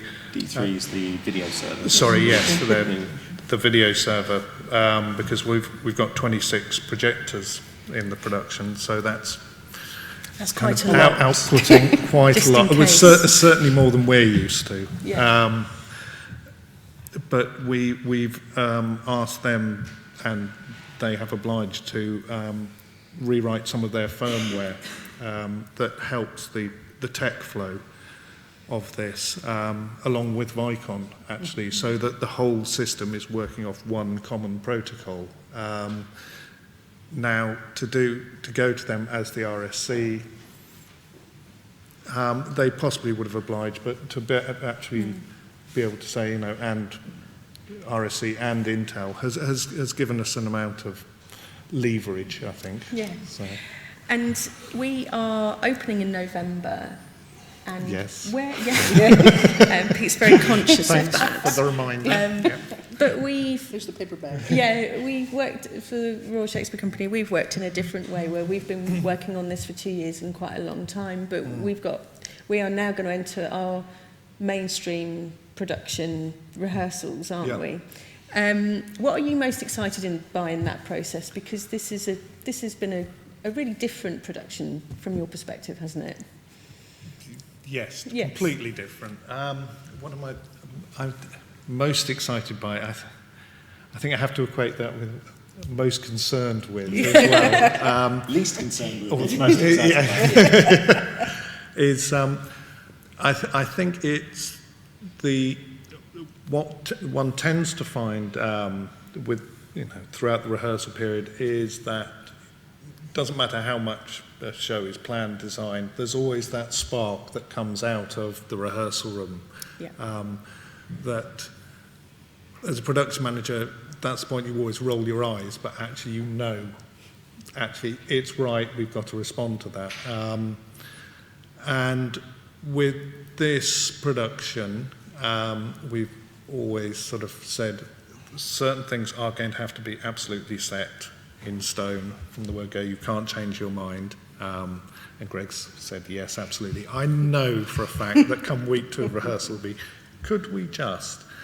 Now, hopefully, the way the technical pipeline has developed on this, actually, I can't guarantee it, but I think from what Ben was just demonstrating, using the games engine, it actually gives us a flexibility to be able to go, actually, yeah, we could possibly respond to that. And that's the exciting bit of using this technology within the live environment, actually being able to respond and on a nightly basis to and building performances. Those skills and expertise, because we are drawing upon a huge amount of skills and expertise from all our companies, aren't we, and bringing that together. And for you to have that as a pull-out in your rehearsal process. Yeah, no, it's terrific. But also within that, developing skill bases internally with our technicians as well, which hopefully, to a lesser or greater extent, we can incorporate in future productions as well. That's great. So. I want to sort of start thinking about the future. We touched on rehearsals, but it does strike us that what do we think this means for the future of entertainment, particularly in live performance, because the live and the real time seem to be things that are drawing out in all our interests as companies. And Tawny, I just wanted to ask you, in first off, what are your thoughts around the future and legacy of something like this and what this might bring? So I think that if all of us here, we've seen so much change just in the 2 years we've been working, right? And so many fellow travelers doing so many interesting things. I do feel like we're approaching this sort of cresting wave where you'll be able to incorporate these kind of technologies, like you said, more fluidly into more spaces. Because at the moment, as we all know, through the blood, sweat, and tears, this is still very much, this is hard and heavy lifting. You know, this is one bolt at a time, you know, and a lot of prayer to make it happen. But what I'm seeing is that this, you know, you're getting a sort of a fluidity of tools, standardization, I think, you know, movements from the different companies, all who say we want to be able to do this. And I think as that happens, one of the things that I'm most compelled by is this return to entertainment of the actual moment, the gathering together in a very genuine sense, which is to say, we are watching a show tonight at 7. You know, we're not pre-recording it, it's not available in every other form. It is an event which a collection of humans are going to come together and share. And I think being able to empower that moment across different spaces, across different times, and people of different, you know, sort of statuses being able to come together in that space, I think is a really compelling combination of sort of old and new, and I'm excited about that. That's great. Well, it's interesting with, you know, touching on the live, you think about the music space and how the fact that live music has had a massive resurgence recently, and I think it's almost the prevalence of media being anywhere at any time. You can live stream a concert, you can download anything on the internet, but it's almost as a reaction to that, the live event becomes more important. And so I think this technology becomes ever more relevant in that space. One thing that I've noted with your technologies is when we first started working together, and the sort of technologies that we were talking about to the technologies that we're now putting in the show are very different. And one beautiful moment is when I realized, when you said, this is technology you can find on your mobile phone. And for performance capture, the diversity of tools you have is growing, isn't it? And the scale of which is growing. Absolutely, yeah. There's Kickstarter campaigns for, you know, $1,000 versions of the suit that Laura's wearing today. Yeah. You know, and I think a big drive of that is virtual reality as well. You know, we've been doing a lot of development with a glove company for inertial gloves in order to get really decent finger data. And yes, we've been the trailblazers in that, and that's great, and we need it at that time. But within 5 years, perhaps a shorter time period, you'll have a consumer-grade product that will absolutely be as good as that, because everyone wants to be able to see their hands in VR. And that, I think that's a great understanding for us in the future, the future uses or the future ideas that take it on. Well, and I was just interrupting you. It also harkens back to Tony's point in the last event, right? Like, you need to empower, right now, the creators who are working on Tempest. You know, it's a small group in a somewhat toasty crucible. But what becomes really interesting is when you can have 1,000 different people making a version of the Tempest. When our little crucible has to compete with all the greatest, most inventive minds that we have never even met yet. Yeah. And that becomes really compelling to think about what are they going to make. Yeah. And how are they going to show us up with their thoughts. That's great. Which leads me to our audience, and if we have any questions. Brilliant. We'll get you your microphone.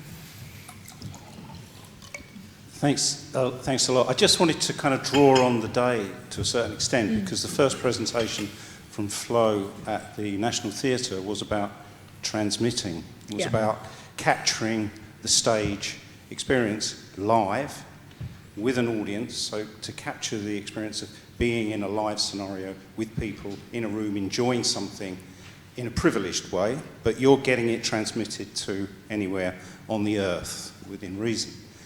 And that's very exciting. What it seems to me that's happening, two things have happened for me in the 21st century about theatre.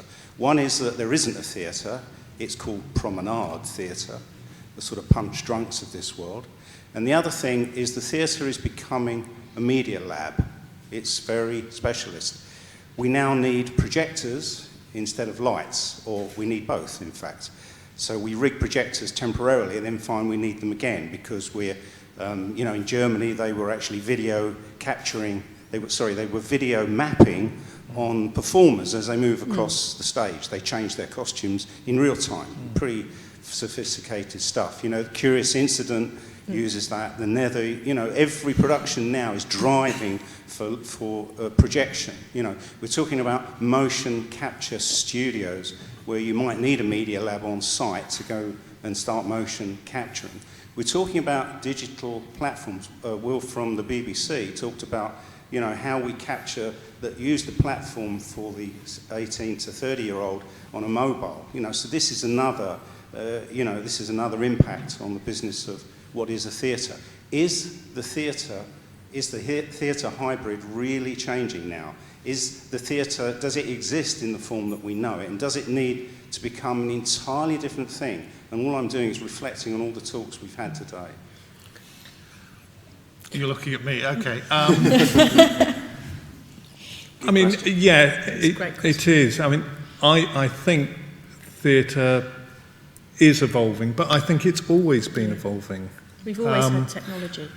I think it's something within the performing arts that, as a group of theatre practitioners, we've always done that. We've looked at the latest technology and actually how we can take that and use it in a different way or use it to our own ends. I mean, you can go right back to, you know, lighting, moving lights. Every theatre, or nearly every theatre now, has moving lights to one degree or another. Yes, I mean, a simple answer to your question, yes, I think it is changing, but I think still at the heart of it is the narrative and the performances, and it's just how those are interpreted and displayed, really. Pete's absolutely right. I mean, candlelight was a technology of its time. It changed form. It changed the form of how we make the work as well. Yeah. Ship's rigging, we know, as you've seen changes, we know that's got a narrative. And what I think where we're very fortunate at the RSC is that we have texts that have been evolved with technology over 400 years. So we can see that narrative really clearly because we have the same stories. And as much as there's a brilliant narrative within those stories that talks about human nature, that it is always the people of today and how they tell those stories that relate it to today. And I think that where the fracturedness around theatre is happening is what are the digital derivatives of a live experience, and that for us, and what's unique about the Tempest and what we're really, I think, really proud of is that this is a shared experience. This is a place that is temporal. It's a place that will change every night and has the story and the acting at the heart of it. But we are very curious about what these new technologies do for theatre. Yeah. I mean, I think it's also right to say that what we're doing in incorporating motion capture and digital technology into this production is our interpretation of how to do it. I mean, we're by no means claiming, you know, that that's the be-all and end-all. It's our first go at it, really. And, you know, I'm sure there will be better and... It might be in the long term. This is my dream, is that we actually seduce the 18 to 30-year-olds into the theatre space because they realise the power of live performance through actually having streamed it on their mobile devices for 6 minutes, you know, and they realise there is a value in a 90-minute evolving narrative in real time. Yeah. I think that our collaborators really want that, and that's a key goal. And that is about where does the experience start? And for us, the experience starts when we launched and we told the world about that we were doing this, our social media campaign, and our audiences, bringing them in to the story, creating that, and working with collaborators that have those audiences, you know, in different ways is so important. It's not just the performance there, that connection starts, is the culture you create around the performance. Ooh, okay, excellent. We're going to go around the room. Greg Doran in your film mentioned about the mask and the power of what we're actually talking about design here, aren't we? We're an element of design.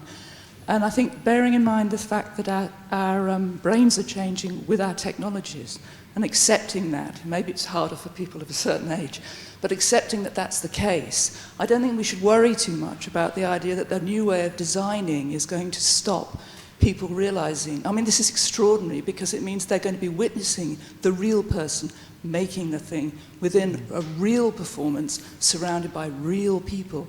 And I think it's, you know, we get paranoid about technology ruining theatre, but this is a necessary step, it seems to me, because we have to respect the way in which our children's brains and minds and approach to the world and to communication and to art is changing, and we need to keep the standards of the sort of thing that happens at the RSC and the National in line with that, and that's been going on and developing in various ways through all our major entertainments.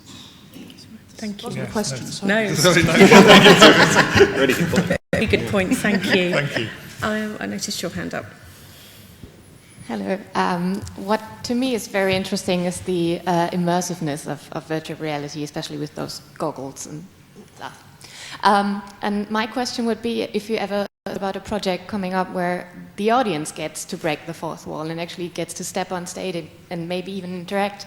Have you been like working in this direction as well? Yeah, Sarah and I have been talking about that recently. So, absolutely, and I think, yeah, to the first question's point as well about what the future could look like. I think you can, from the technology that we've been developing over the last couple of years, it's a very small step to be able to have live streaming interactivity where either you are a part of the play. And you are actually playing a part of the play, or you could be sat in your living room with VR goggles, and there's other people sat around the world with their VR goggles, and you're all absolutely acting the play, and you can choose your avatar. You can, absolutely, we could do that. It's not far off. I'm conscious that, okay, we'll take one more if that's all right, and I'm conscious that we're near the end of our time, but we're around afterwards. How does the technology affect the rehearsal room that you're about to go into with the other actors? And just out of curiosity, how long is your tech rehearsal going to be? Not long enough. But they never are. Technology in the rehearsal room is going to be, I mean, we're going to be quite selective about how and when we do it.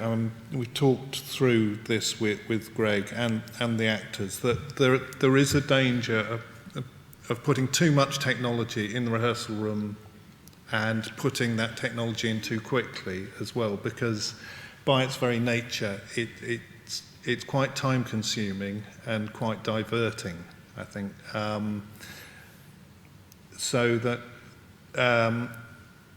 there is a schedule within the rehearsal coming together that says, actually, these days we will have the suit in there, we will put a couple of projectors in there, and we will work with selective sort of avatar aerial moments. But it's sort of 5 days within 12 weeks or something. Yes, yeah. It's a small amount, deliberately small. And as regards the tech period, we've got 2 weeks of technical to do this, and actually the motion capture element is kind of the easy bit within it. And I was just going to say, I know, I'll run us over time, I'm completely undisciplined. I would just say, the thing to think about in all this, for all of us, as we're thinking about all these new evolutions, and not just what we're doing, but a lot of what's going on in the festival, and what I'm sure a lot of you guys are building. For the most part, we're experts in old technology, so we knew how to make films, and we knew how to make theater, and we knew how to make these other things, and we're all sort of evolving to these new transitions. So giving actors who have spent most of their time acting with other fleshy humans rather than with pixelated characters, giving them time to sort of do both, we're all a bit, we sort of have to wade in.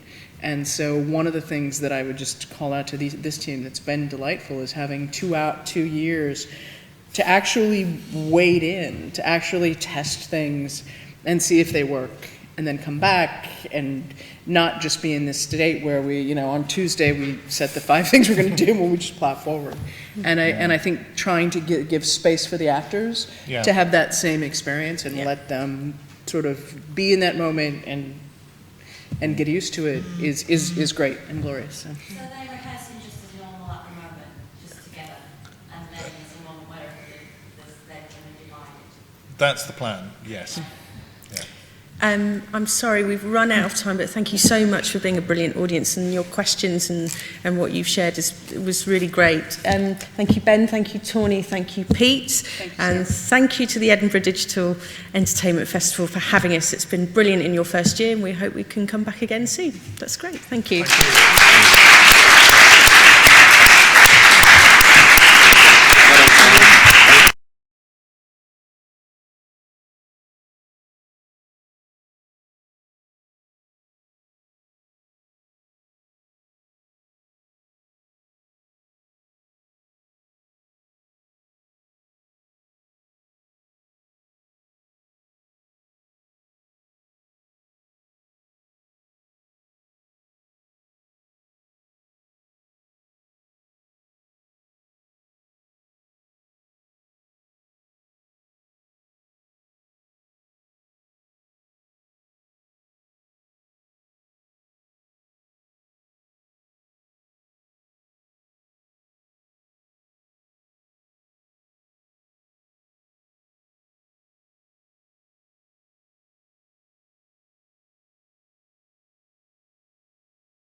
Hi.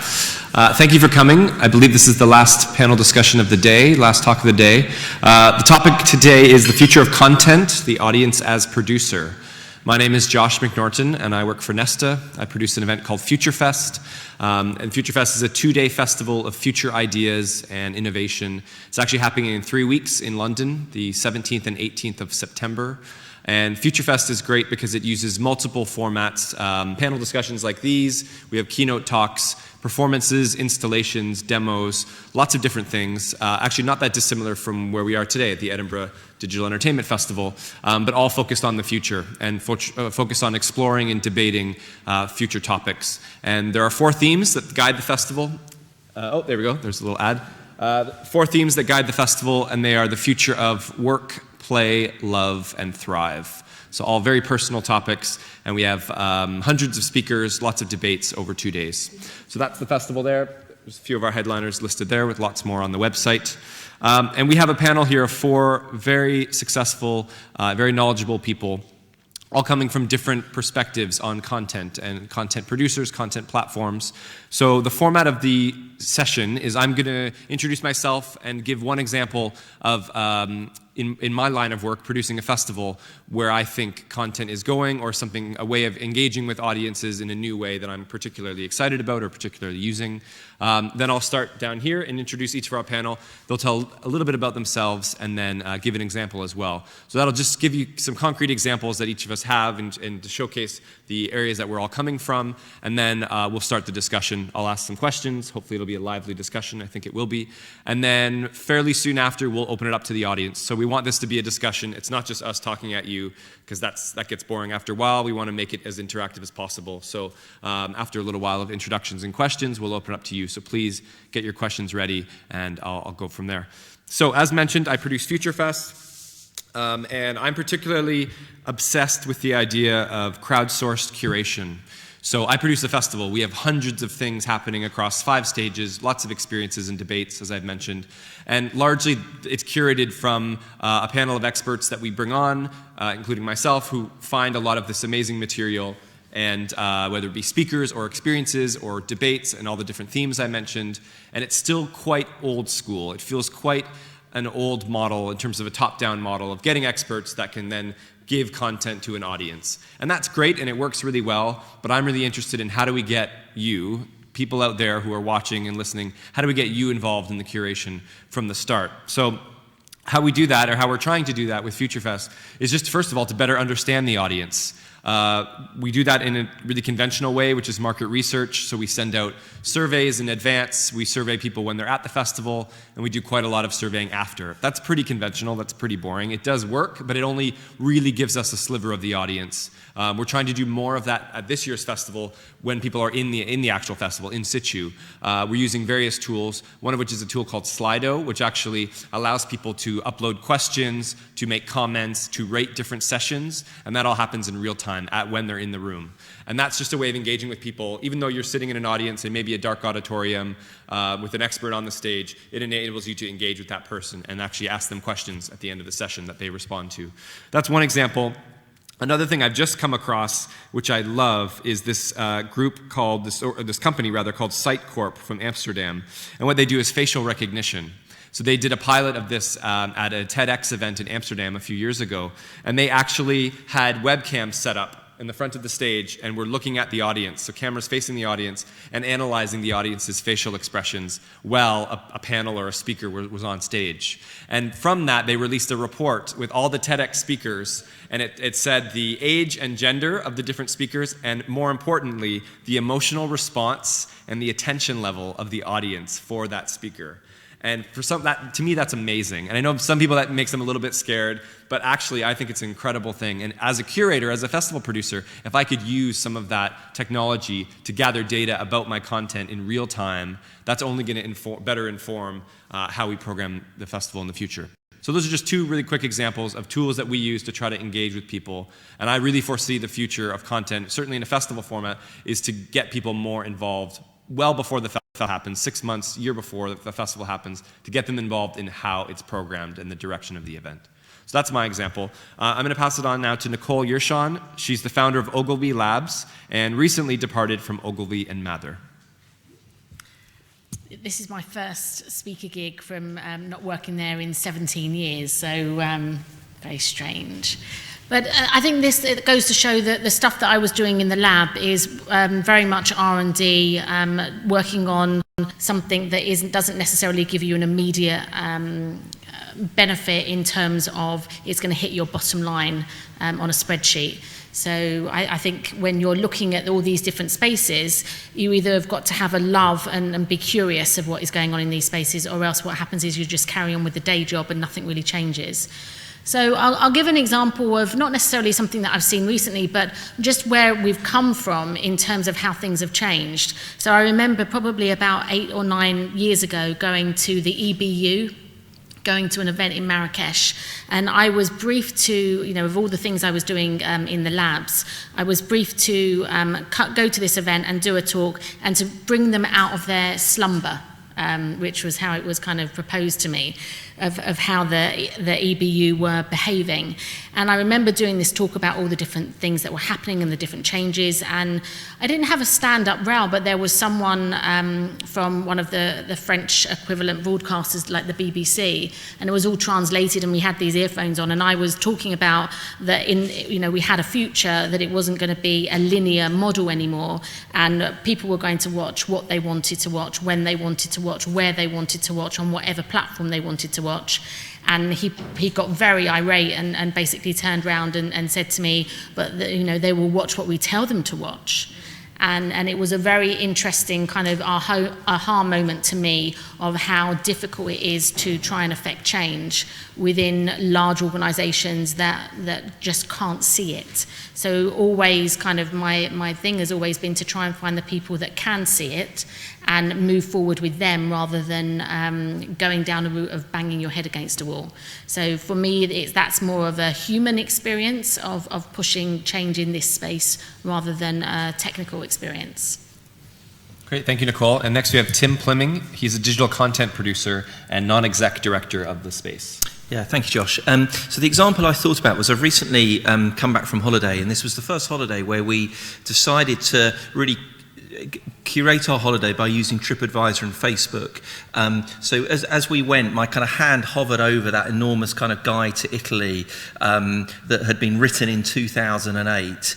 And I actually thought, for this time, why don't we just live where we were in situ, ask people what good places to go are. So that's either from TripAdvisor. But the more interesting stuff was when we arrived in Florence one night and just said in Facebook to our friends, listen, we're going to go out, where should we go? And immediately there was this sort of conversation about we should go to this bar, and then someone else would say, oh yes, we've been there and it's great.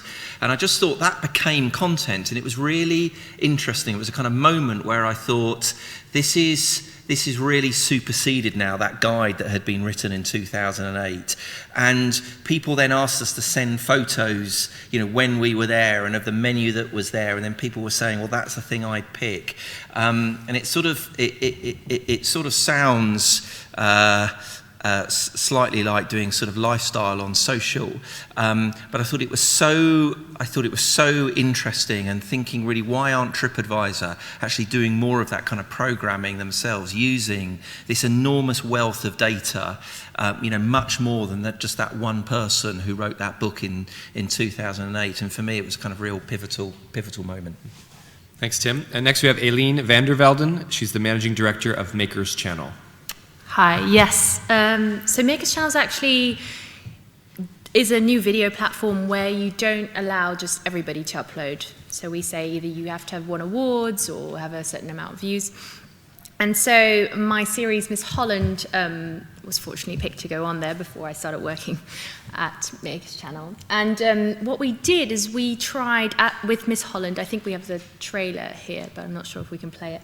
We tried to get the audience involved as a producer almost. So the audience would tell the character where to go, what to do. So they were like, oh, we want to see her with an immigration lawyer trying to get a visa for America, or we want to see her talk to a vicar, or we want to see her go to Compton to a really dangerous situation. And so it was a sort of a female Borat. We got the audience really involved in creating the series along the way. And so therefore, they felt part of the production, which was really cool. And then what Makers Channel does is we have a good relationship with Fox and with other distributors, so that we then allow the series to go on to be developed with a broadcaster. Do we have the trailer, Charlotte? Yeah, I think we're going to show the trailer, actually.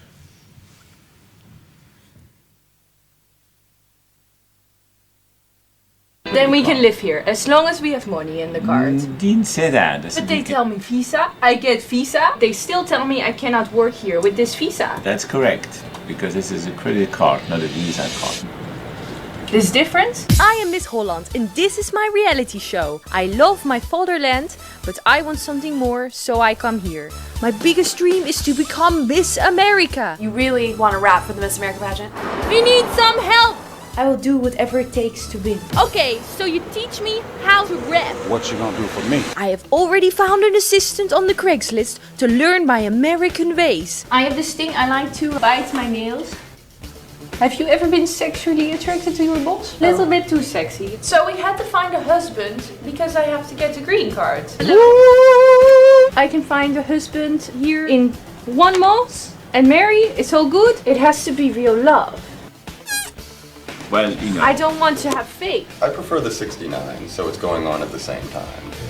That's fine. Women are like hunters. They need to catch a man. I know I am Dutch, but here everything is possible.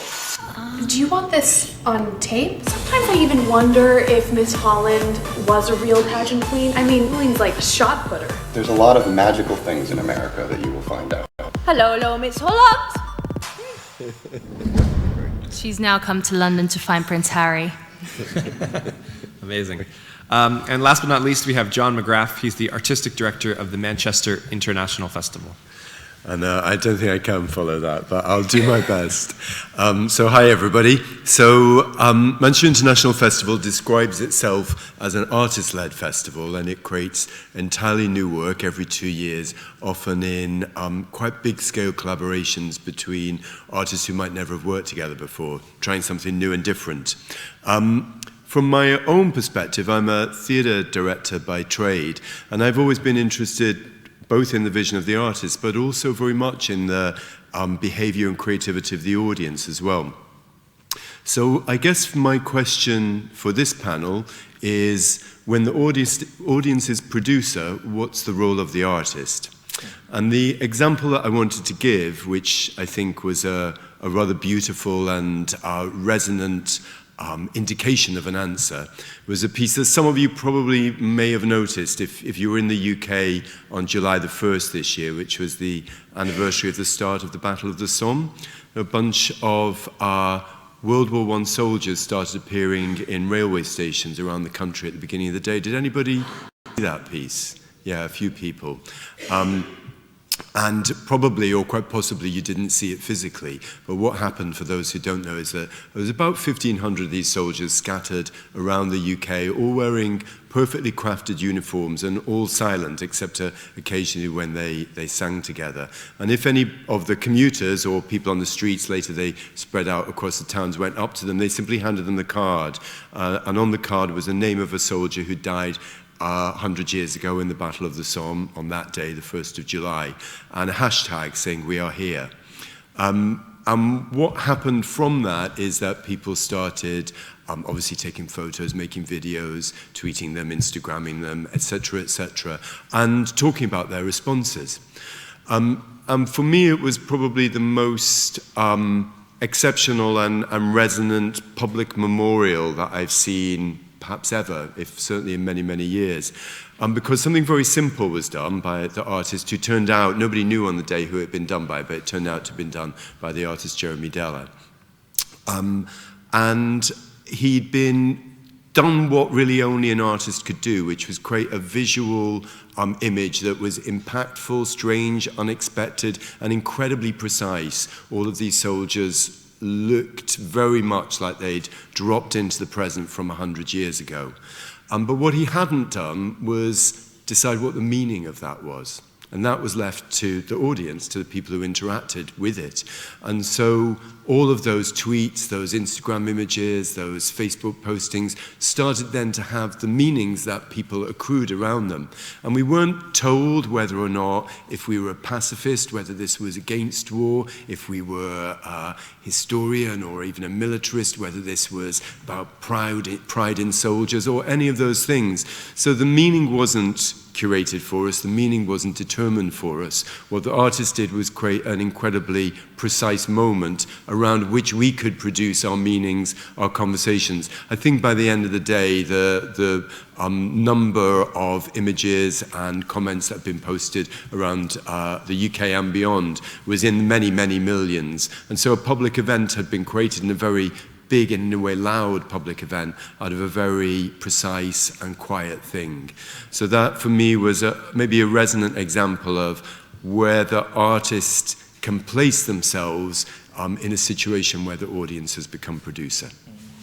Thank you, John. I think that example is actually a really great place to start, because you had a piece of work that was created and then the audience really took it over and it became its own thing that grew quite organically, and I think that's amazing. I wanted to ask about empowering audiences.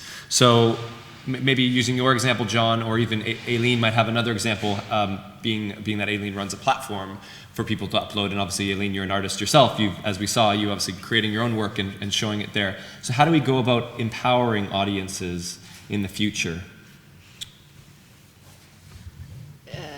Yeah, we must continue to keep them involved, and I would like to point out that I think it's really important, and I worry about this going forward, because we're so focused on the social media stars and how many followers they have and all this stuff, as opposed to looking at the artists and sort of thinking, if this work is great enough, it will get these millions and millions of likes and tweets and things like this, and focusing on the actual content. And fortunately with Miss Holland that was the case, and it did well, and fortunately with Jeremy that was the case and it did well.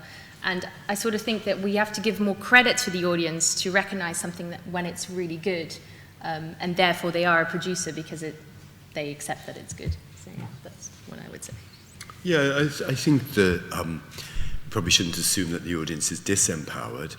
They might be disengaged in the sense that, you know, the most empowering thing for an audience is to have work to interact with which is exciting, stimulating, strange and mysterious, and I think if as you know, if we're creating work, if we're interested in those interactions, if we're interested in how those interactions come about, then we will create work that inspires and integrates with audience as well. If we're only interested in, you know, a sort of mono-directional way of putting work out there, then audiences will respond and maybe sit and watch as you would in a cinema and very much enjoy yourself. But if we're interested in contemporary ways of interaction, then audiences will respond to that. So I don't think it's necessarily a question that they're disempowered, but what is the shared interest that we have, people who are making, producing, and audiences who are consuming and reproducing. Yeah, I mean, I think it goes back to there has always been water cooler moments where people would discuss last night's episode of EastEnders or whatever. It just so happens that we have technology that allows a much greater use of sharing to spread this word of mouth. So I think that's the thing. It's the scale has pushed all these different things to a much wider audience.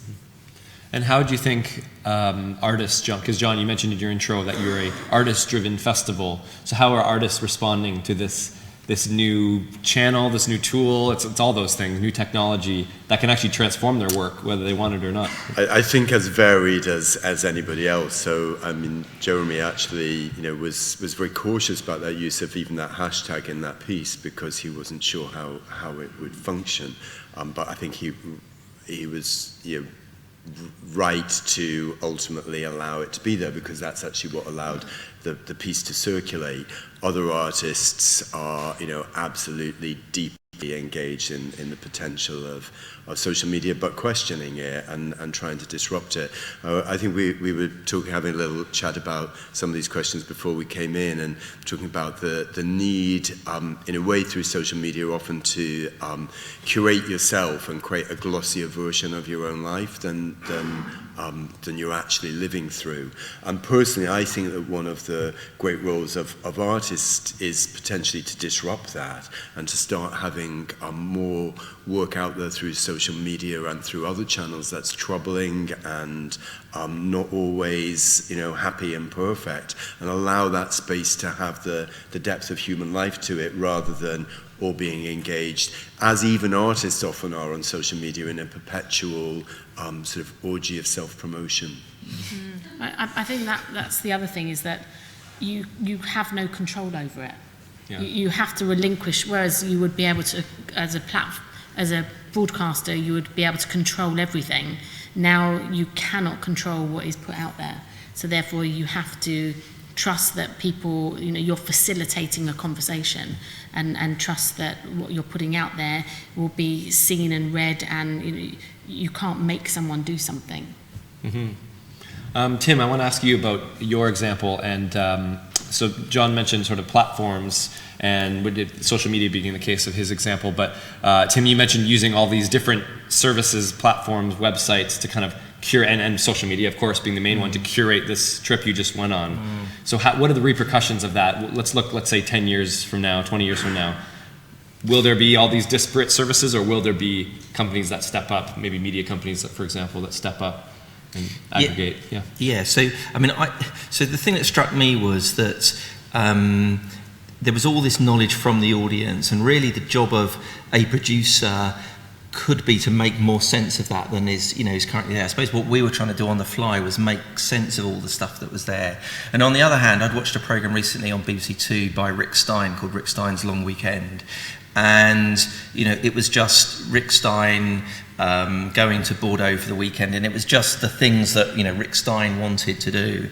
Now, that's a larger piece of content that might be other people's experience of going to Bordeaux and things they tried, and then leaping off points to go, well, if you'd like to know more about that piece of content, there you go. And, Rick Stein was talking about, at one point he visited a winery with a British guy had gone out and started a winery, and you're thinking the ability to be able to then go and purchase something from that winery is all part of an extended audience experience. But what struck me was that in a world where there's much more content than just what the production team decided was one version of a Bordeaux weekend, there on TripAdvisor and Facebook and others are lots of other opportunities. And I suppose I was surprised in some ways that the producers of that didn't work more with that kind of extended content that was there. There was obviously there was a day in the 1970s when none of that was there. When I started watching television as a young boy,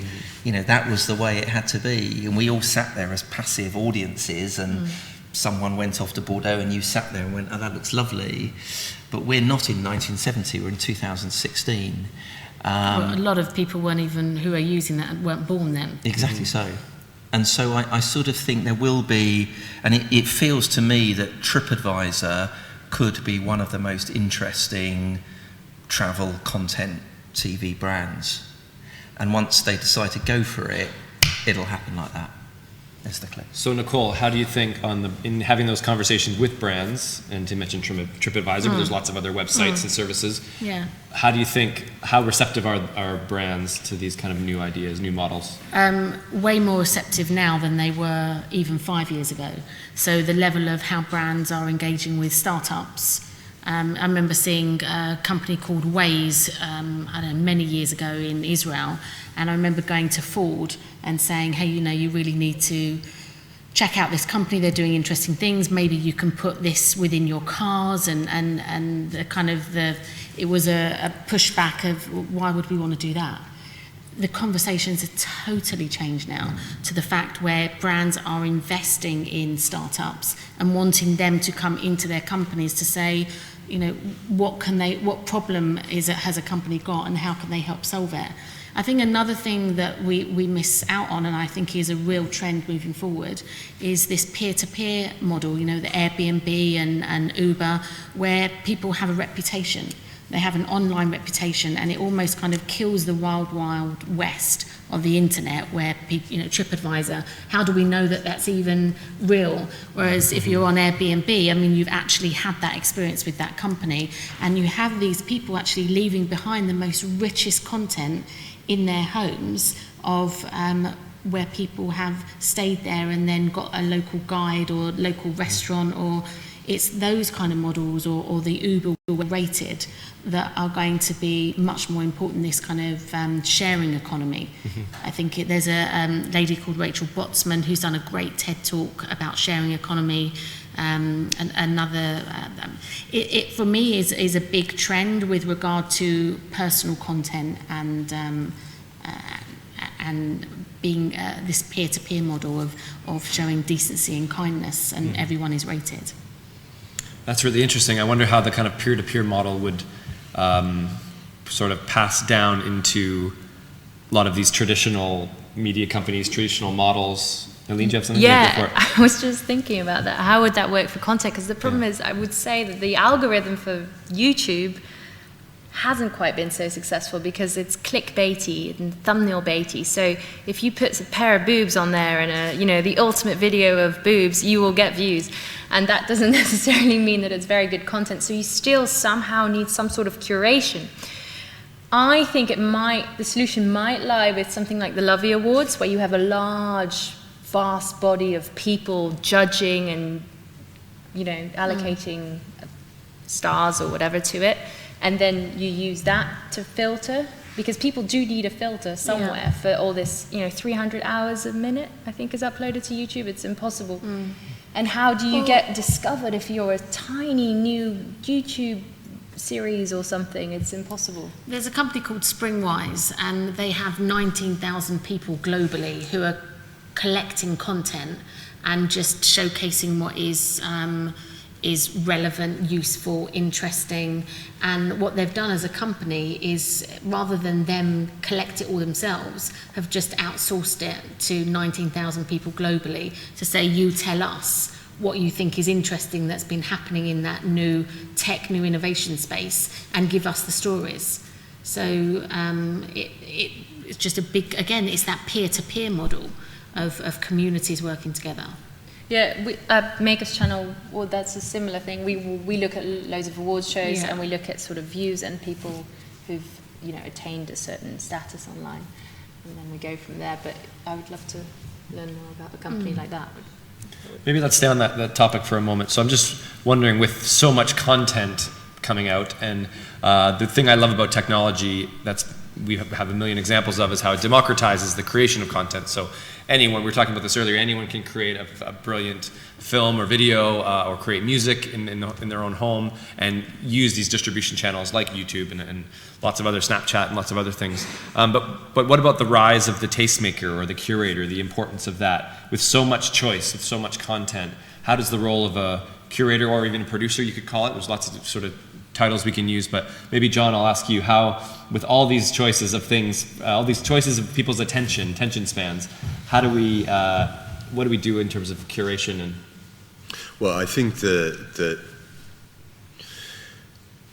obviously there are two extremes of the picture. So the old school extreme would be that there are people who, through certain educational paths or class privilege, have become tastemakers and control galleries, museums, international festivals, and decide not only what should be seen, but actually who should see it. Even the architecture of a building can sort of tell all sorts of people to not come through the hallowed columns.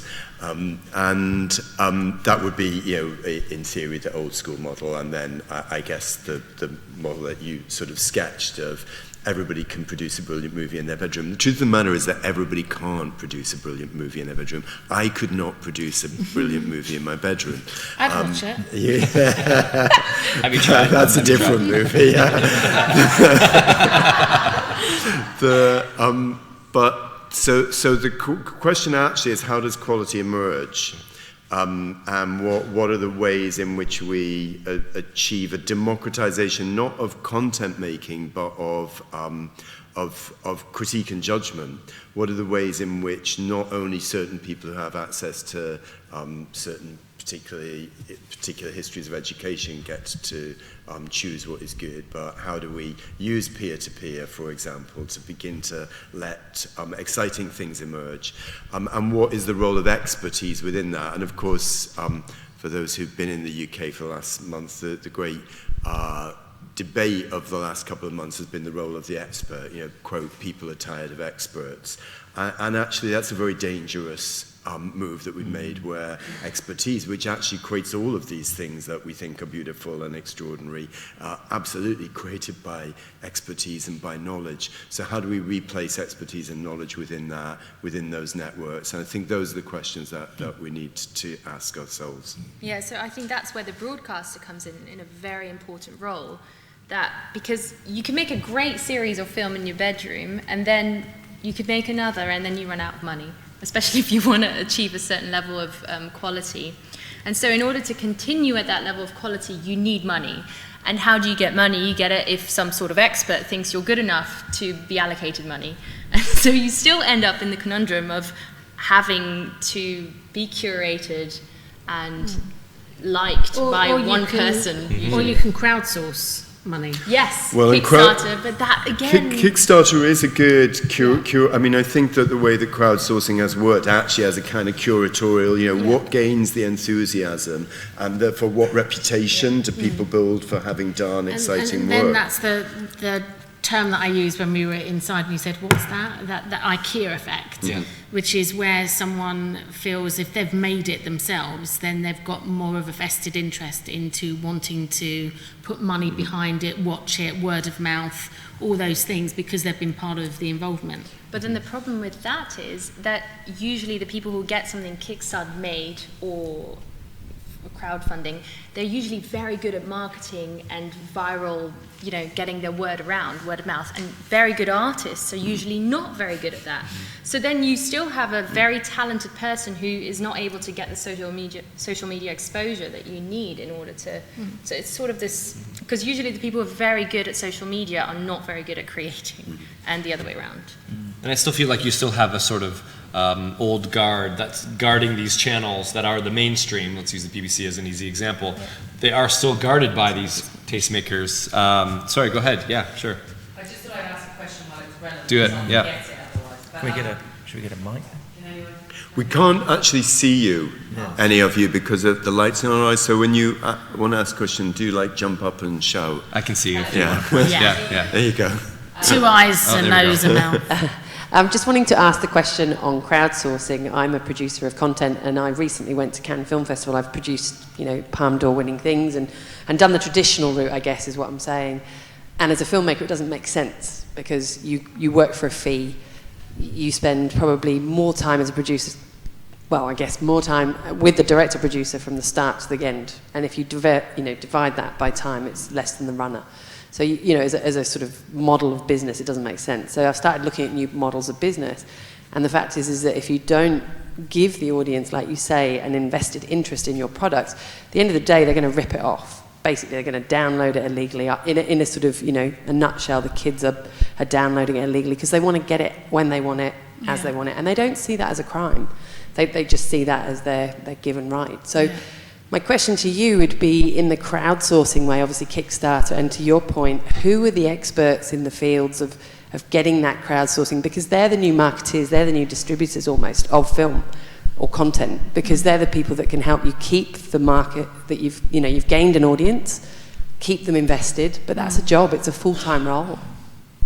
Yeah, so I visited a company in Finland, so a film group of guys, and I think the film is called Iron Sky. It's a funny genre that is Nazis and aliens, and I think it's called Iron Sky. So, and after they crowdsourced their first film, which was relatively low budget, and I think if I remember the numbers correctly, that audience came back and immediately said we want to follow up to that, and they raised €8 million in their first round. And not only that, they then got they charged the audience to be extras. So they shut down a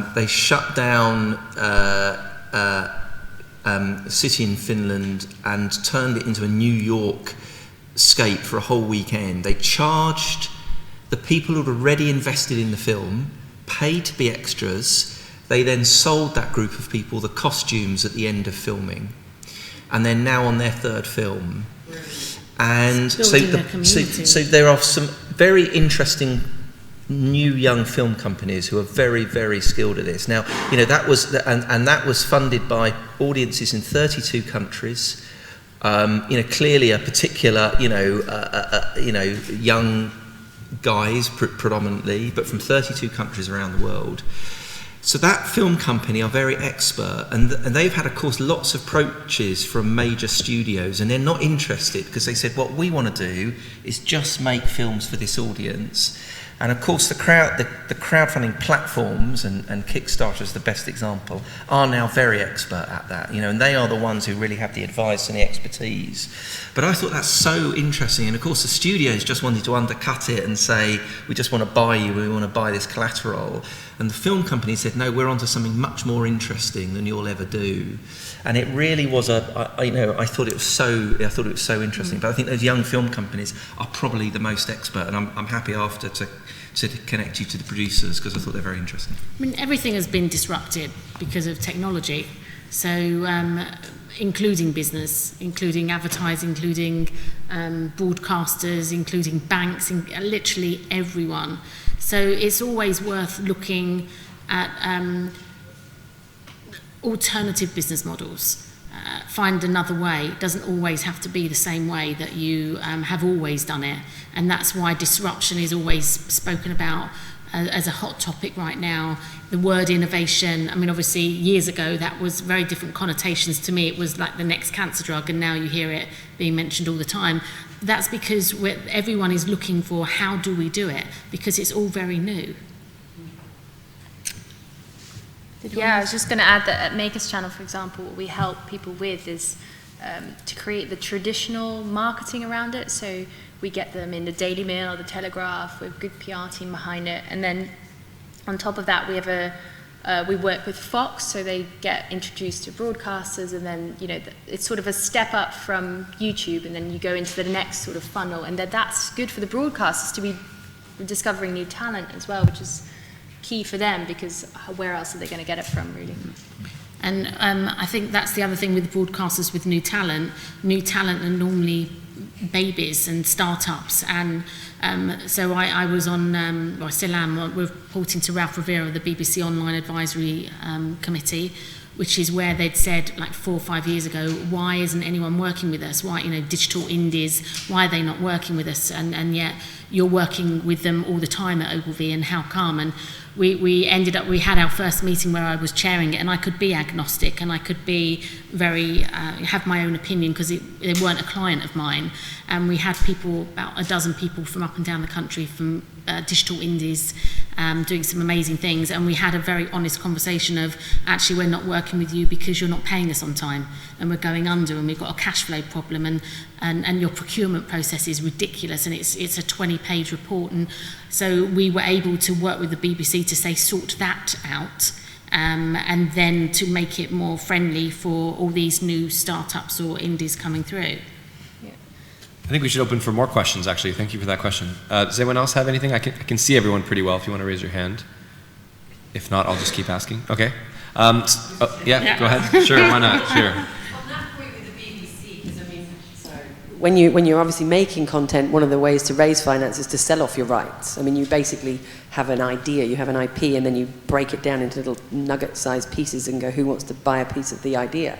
And so you get to the end. But with working with the BBC, the problem I've had is that they want all the rights, worldwide rights. And it's this idea of going, well, actually, no, because that will have to change. It has to change. Or they'll go under. They will go under, yeah. And so that's my thing, is going, is it a place where now we can debate that with them and say, actually, we want to hold on to these, but you can have this, you know?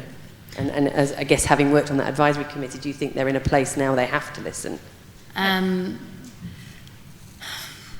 It's a big organisation, but you get the right people who are quite fearless, who understand the need for change, then you can have those kind of discussions.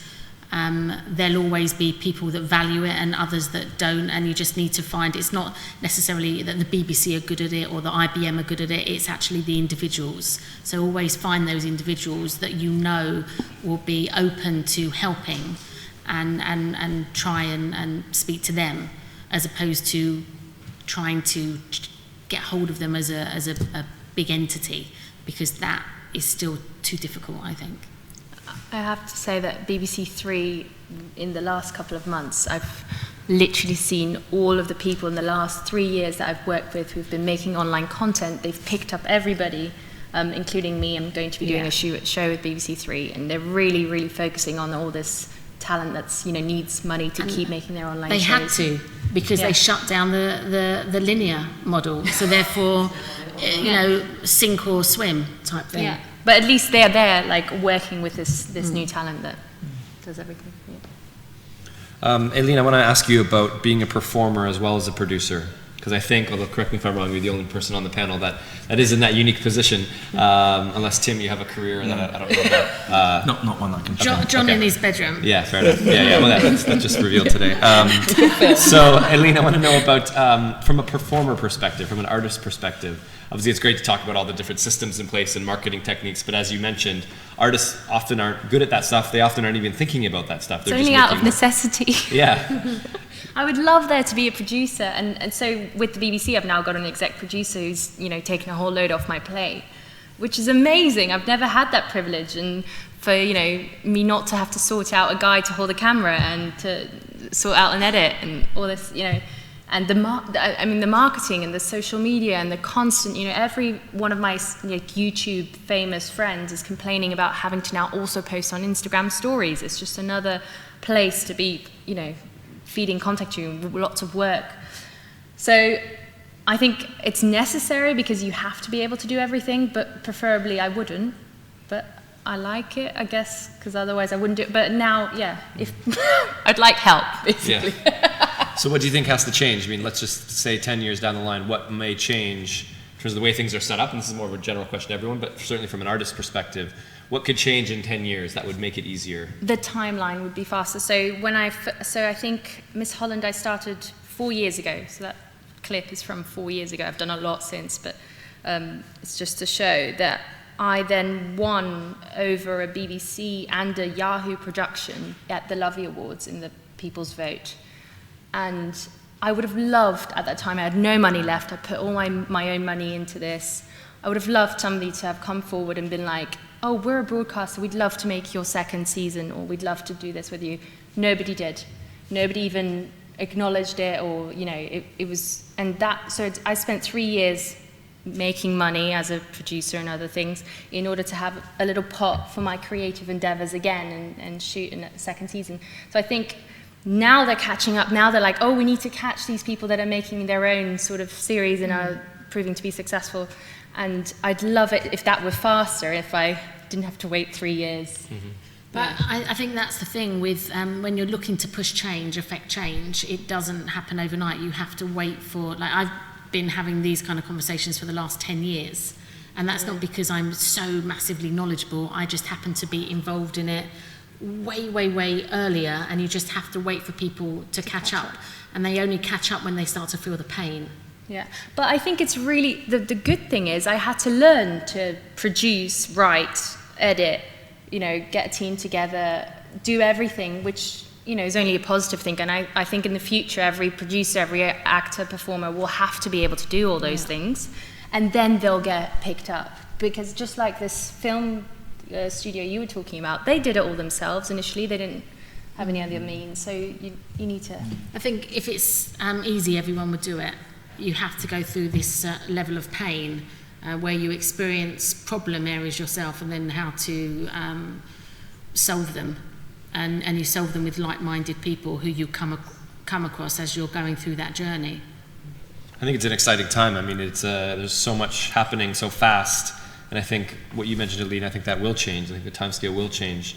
I mean, a really simple example, I think, Tim, you mentioned to me when we were talking about this many months ago around, news stories nowadays. what news stories are comprised of is really changing because of social media. And I just want to get your take on that a little bit. Yeah, so that's the thing that struck me, I suppose, about, again, some of the big tragedies that have happened over the last few months. It suddenly struck me that all of the footage is now user-generated content, and all that the producer does really is stitch that together in a timeline. So I was working at the BBC when there used to be a big department called the News Gathering Department, and I was working there at a point where for those pictures to reach an audience, a few hours after something would happen, a crew would get there. And now, of course, if you look at something like the Charlie Hebdo massacre, actually every single piece of content was user-generated content, and the 10 o'clock news team on the BBC that night, what they had to do was then stitch it together and say, well, this came in from something, someone on a rooftop, and this and this. And of course, no news team can ever be there as much as someone can be there with their mobile phone. I'm amazed now at the way that audiences are reaching first for their mobile phone. So in Brussels, at the bombing of the airport, for some people, the first instinctive thing to do was to reach for the mobile phone. Now, no news broadcaster can ever compete, however great the news gathering operation. So therefore, that kind of role of providing context and curating that user-generating content, and that's just going to happen. That will just happen more and more. And so that is changing news, massively. News production, it's changing that massively. Mm-hmm. Does anyone have any more questions? I think we have a little bit of time. Yep, right down there. Yep.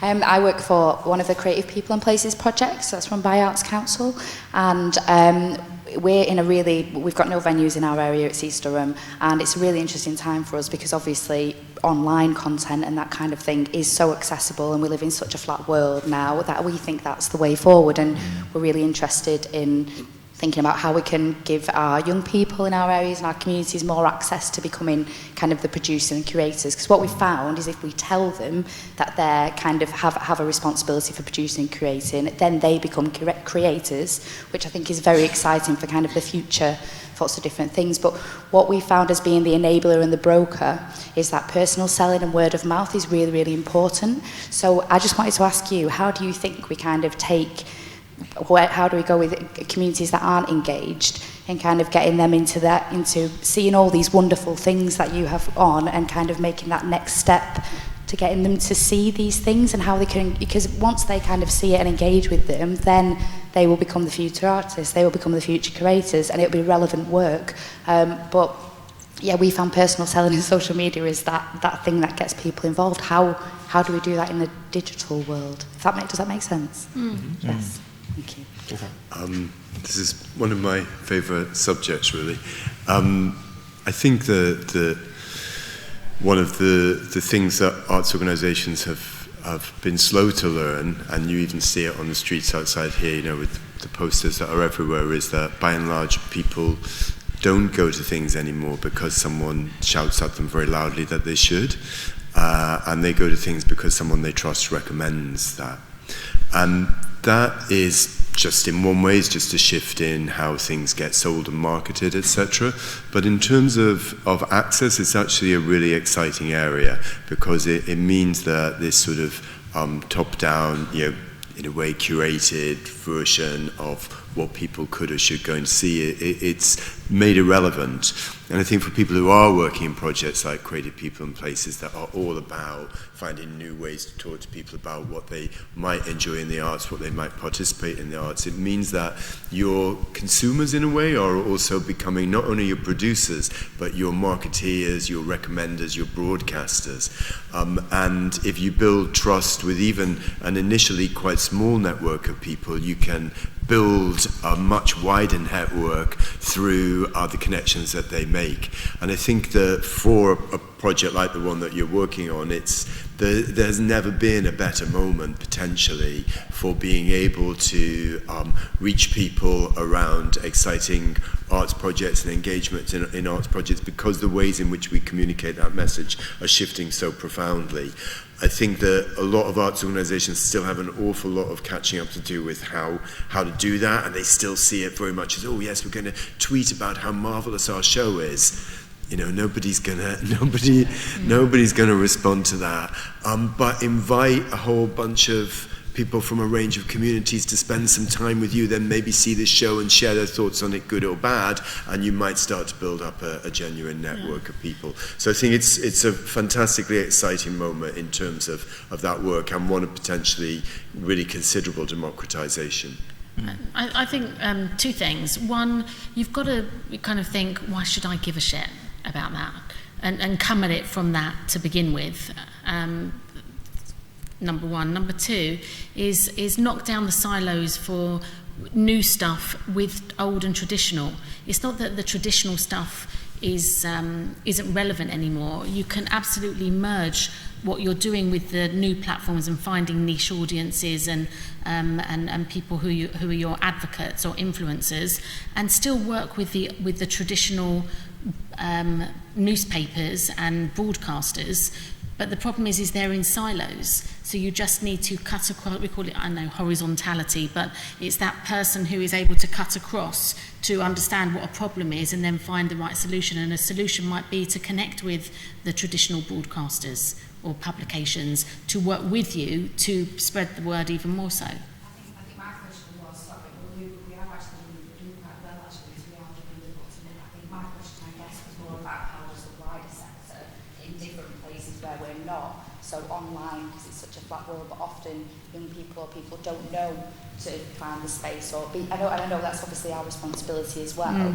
How do we as a sector kind of push that content out more? Not about us personally, I mean, I guess kind of the wider organisations who are out there who perhaps don't know how to reach those audiences. Does that make sense? Yeah. Well, they should ask those audiences. I mean, the problem in a way is in the phrase push out content. I think that that sort of single direction is often how arts organisations and broadcasting organisations have tended to behave. Yeah. But it is simply not about pushing out anymore. So what they need to do is invite in at least some people and ask them, how can we spread the word? If this stuff is valuable, how do we get the word? What are the networks that you're using? What are the ones that that your mates are using that we might be able to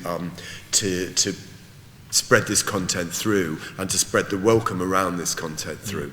And I wanted to go back to John's example of the World War I We Are Here campaign. What was interesting, so that I sort of caught on to that because from most of my friends I was getting really interesting pictures. As I was travelling into work, I was getting these interesting pictures. Now, not a single one of those came from an arts organisation. They came from people immersed in an experience and in a moment and sharing that. And that became part of that experience. But there wasn't, I couldn't trace it back and think there was a particular organisation. It was this sense that, people who were experiencing something were sharing that, and that gathered and gained momentum. And that feels like, and I think John's absolutely right. I think that sense of not using your audience to be the broadcaster. And I think, there are some brands who get this really well. Disney are a very, very good example of, if people are planning a trip to Disney, you know about it a long time before they go, and then you know their journey, and then they're there, and then you get their memories. And they're very good at prompting people all the way through that booking journey of Disney to share that. Now, they're using their customers as their broadcasters. But Disney, if you've ever, and my nephews recently went on it, and so I saw the full horror of how this happens, but you are prompted as a consumer to share that all the way through. And that doesn't come from Disney, it came from my twin brother and everything that he was putting on Facebook. None of it came from Disney. And I think brands who understand that are doing a very, very, very, very good job. You see it with some restaurants as well, are very good at doing that. Chamber of Flavors, Gingerline is really good at it. Yeah. They say everything is secret. You're not allowed to know anything. You're not allowed to post anything on social media about us.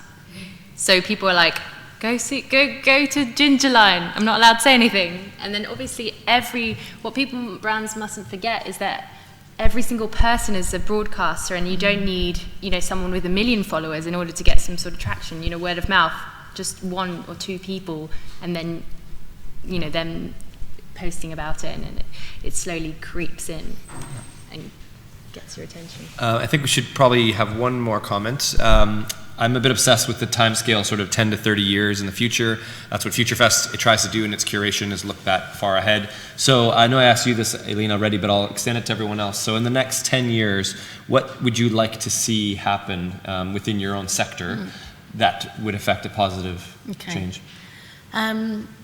I'm a real advocate. I went to Cannes Lion. I was judging the Innovation Awards this year, and I was kind of looking down the Croisette, and there was, people who were celebrating ads, and I'm thinking, I don't get it. But there's the Innovation line, and I would absolutely suggest for people to go online and have a look at the things that were coming out. It's this big trend towards social. Being socially aware and setting up social companies where you can actually make money. So this isn't NGOs, this isn't charities, this isn't corporate social responsibility, but this is doing good with social enterprise and making money. And there's lots of examples on the Cannes Lion Innovation Awards where they do that, and I think that for me is the way forward. Tim? Yeah, so in my new job, I'm thinking a lot about how you share collective wisdom from people, and it feels to me that the world is full of all the answers that we need, whether we're starting a business or whether we are going to a particular city on holiday, or we're putting together a piece of IKEA furniture, and I think we are just at the beginning of a world where that could all come together in a really, really, really good way, and it's what broadcasters were never able to do because it was such a linear, kind of narrow focus. And so I think, over the next 30 years, content will become around sharing the amazing expertise and answers to stuff you need to know. And I think the potential's there. And I hope that's certainly what will happen. John or Aileen, do you have anything to add to your previous answer? No. Okay, John? I've been wondering as this goes along what worries me about the idea of the IKEA effect, and that as a model for sharing. And I realise that, of course, the problem with the IKEA effect is that we all end up with the same bookcase, and that the only difference is how wonky our bookcase is. And the best bookcase is the one that's most like the one that IKEA originally intended. So I guess my hope for the next 10 years is that artists and creative start to hack into the structures that create the sharing economy and peer-to-peer networks, and that they don't become as colonized as social media has by Facebook, where the very form in which we are allowed to share becomes actually determining of the content. Mm-hmm. So I hope that the opposite happens, where those that we currently see as content producers actually start to bite back into the form and goes, actually, yes, sharing economy is great, peer-to-peer is great, but it doesn't actually have to behave like Uber. It doesn't have to be on that structure. It can be different, and that we have the confidence to apply creativity and disruption into those structures and into those formats, as well as into the content. I'll add a little bit to that. Go ahead, yeah. I think we mustn't forget that something like Netflix, which is very lean back and sort of, I'm just going to watch, is also really important, because you let the artists focus on making the series, making excellent content, and you let the distributor, Netflix, be in charge of the marketing and the promotion of it. I think that is very important, and we shouldn't, sure, there'll be content on Facebook, it's a different style, but we must also specialize and be good at what we are good at. Great. Well, I hope that's an optimistic note to end on. I'd like to thank Charlotte from the EDEF for having us, and everyone here was part of making this event happen. Thank you to you for coming, and finally our esteemed panel. Please give them a round of applause. Nicole, Tim, John, and Aileen. Thanks, everyone.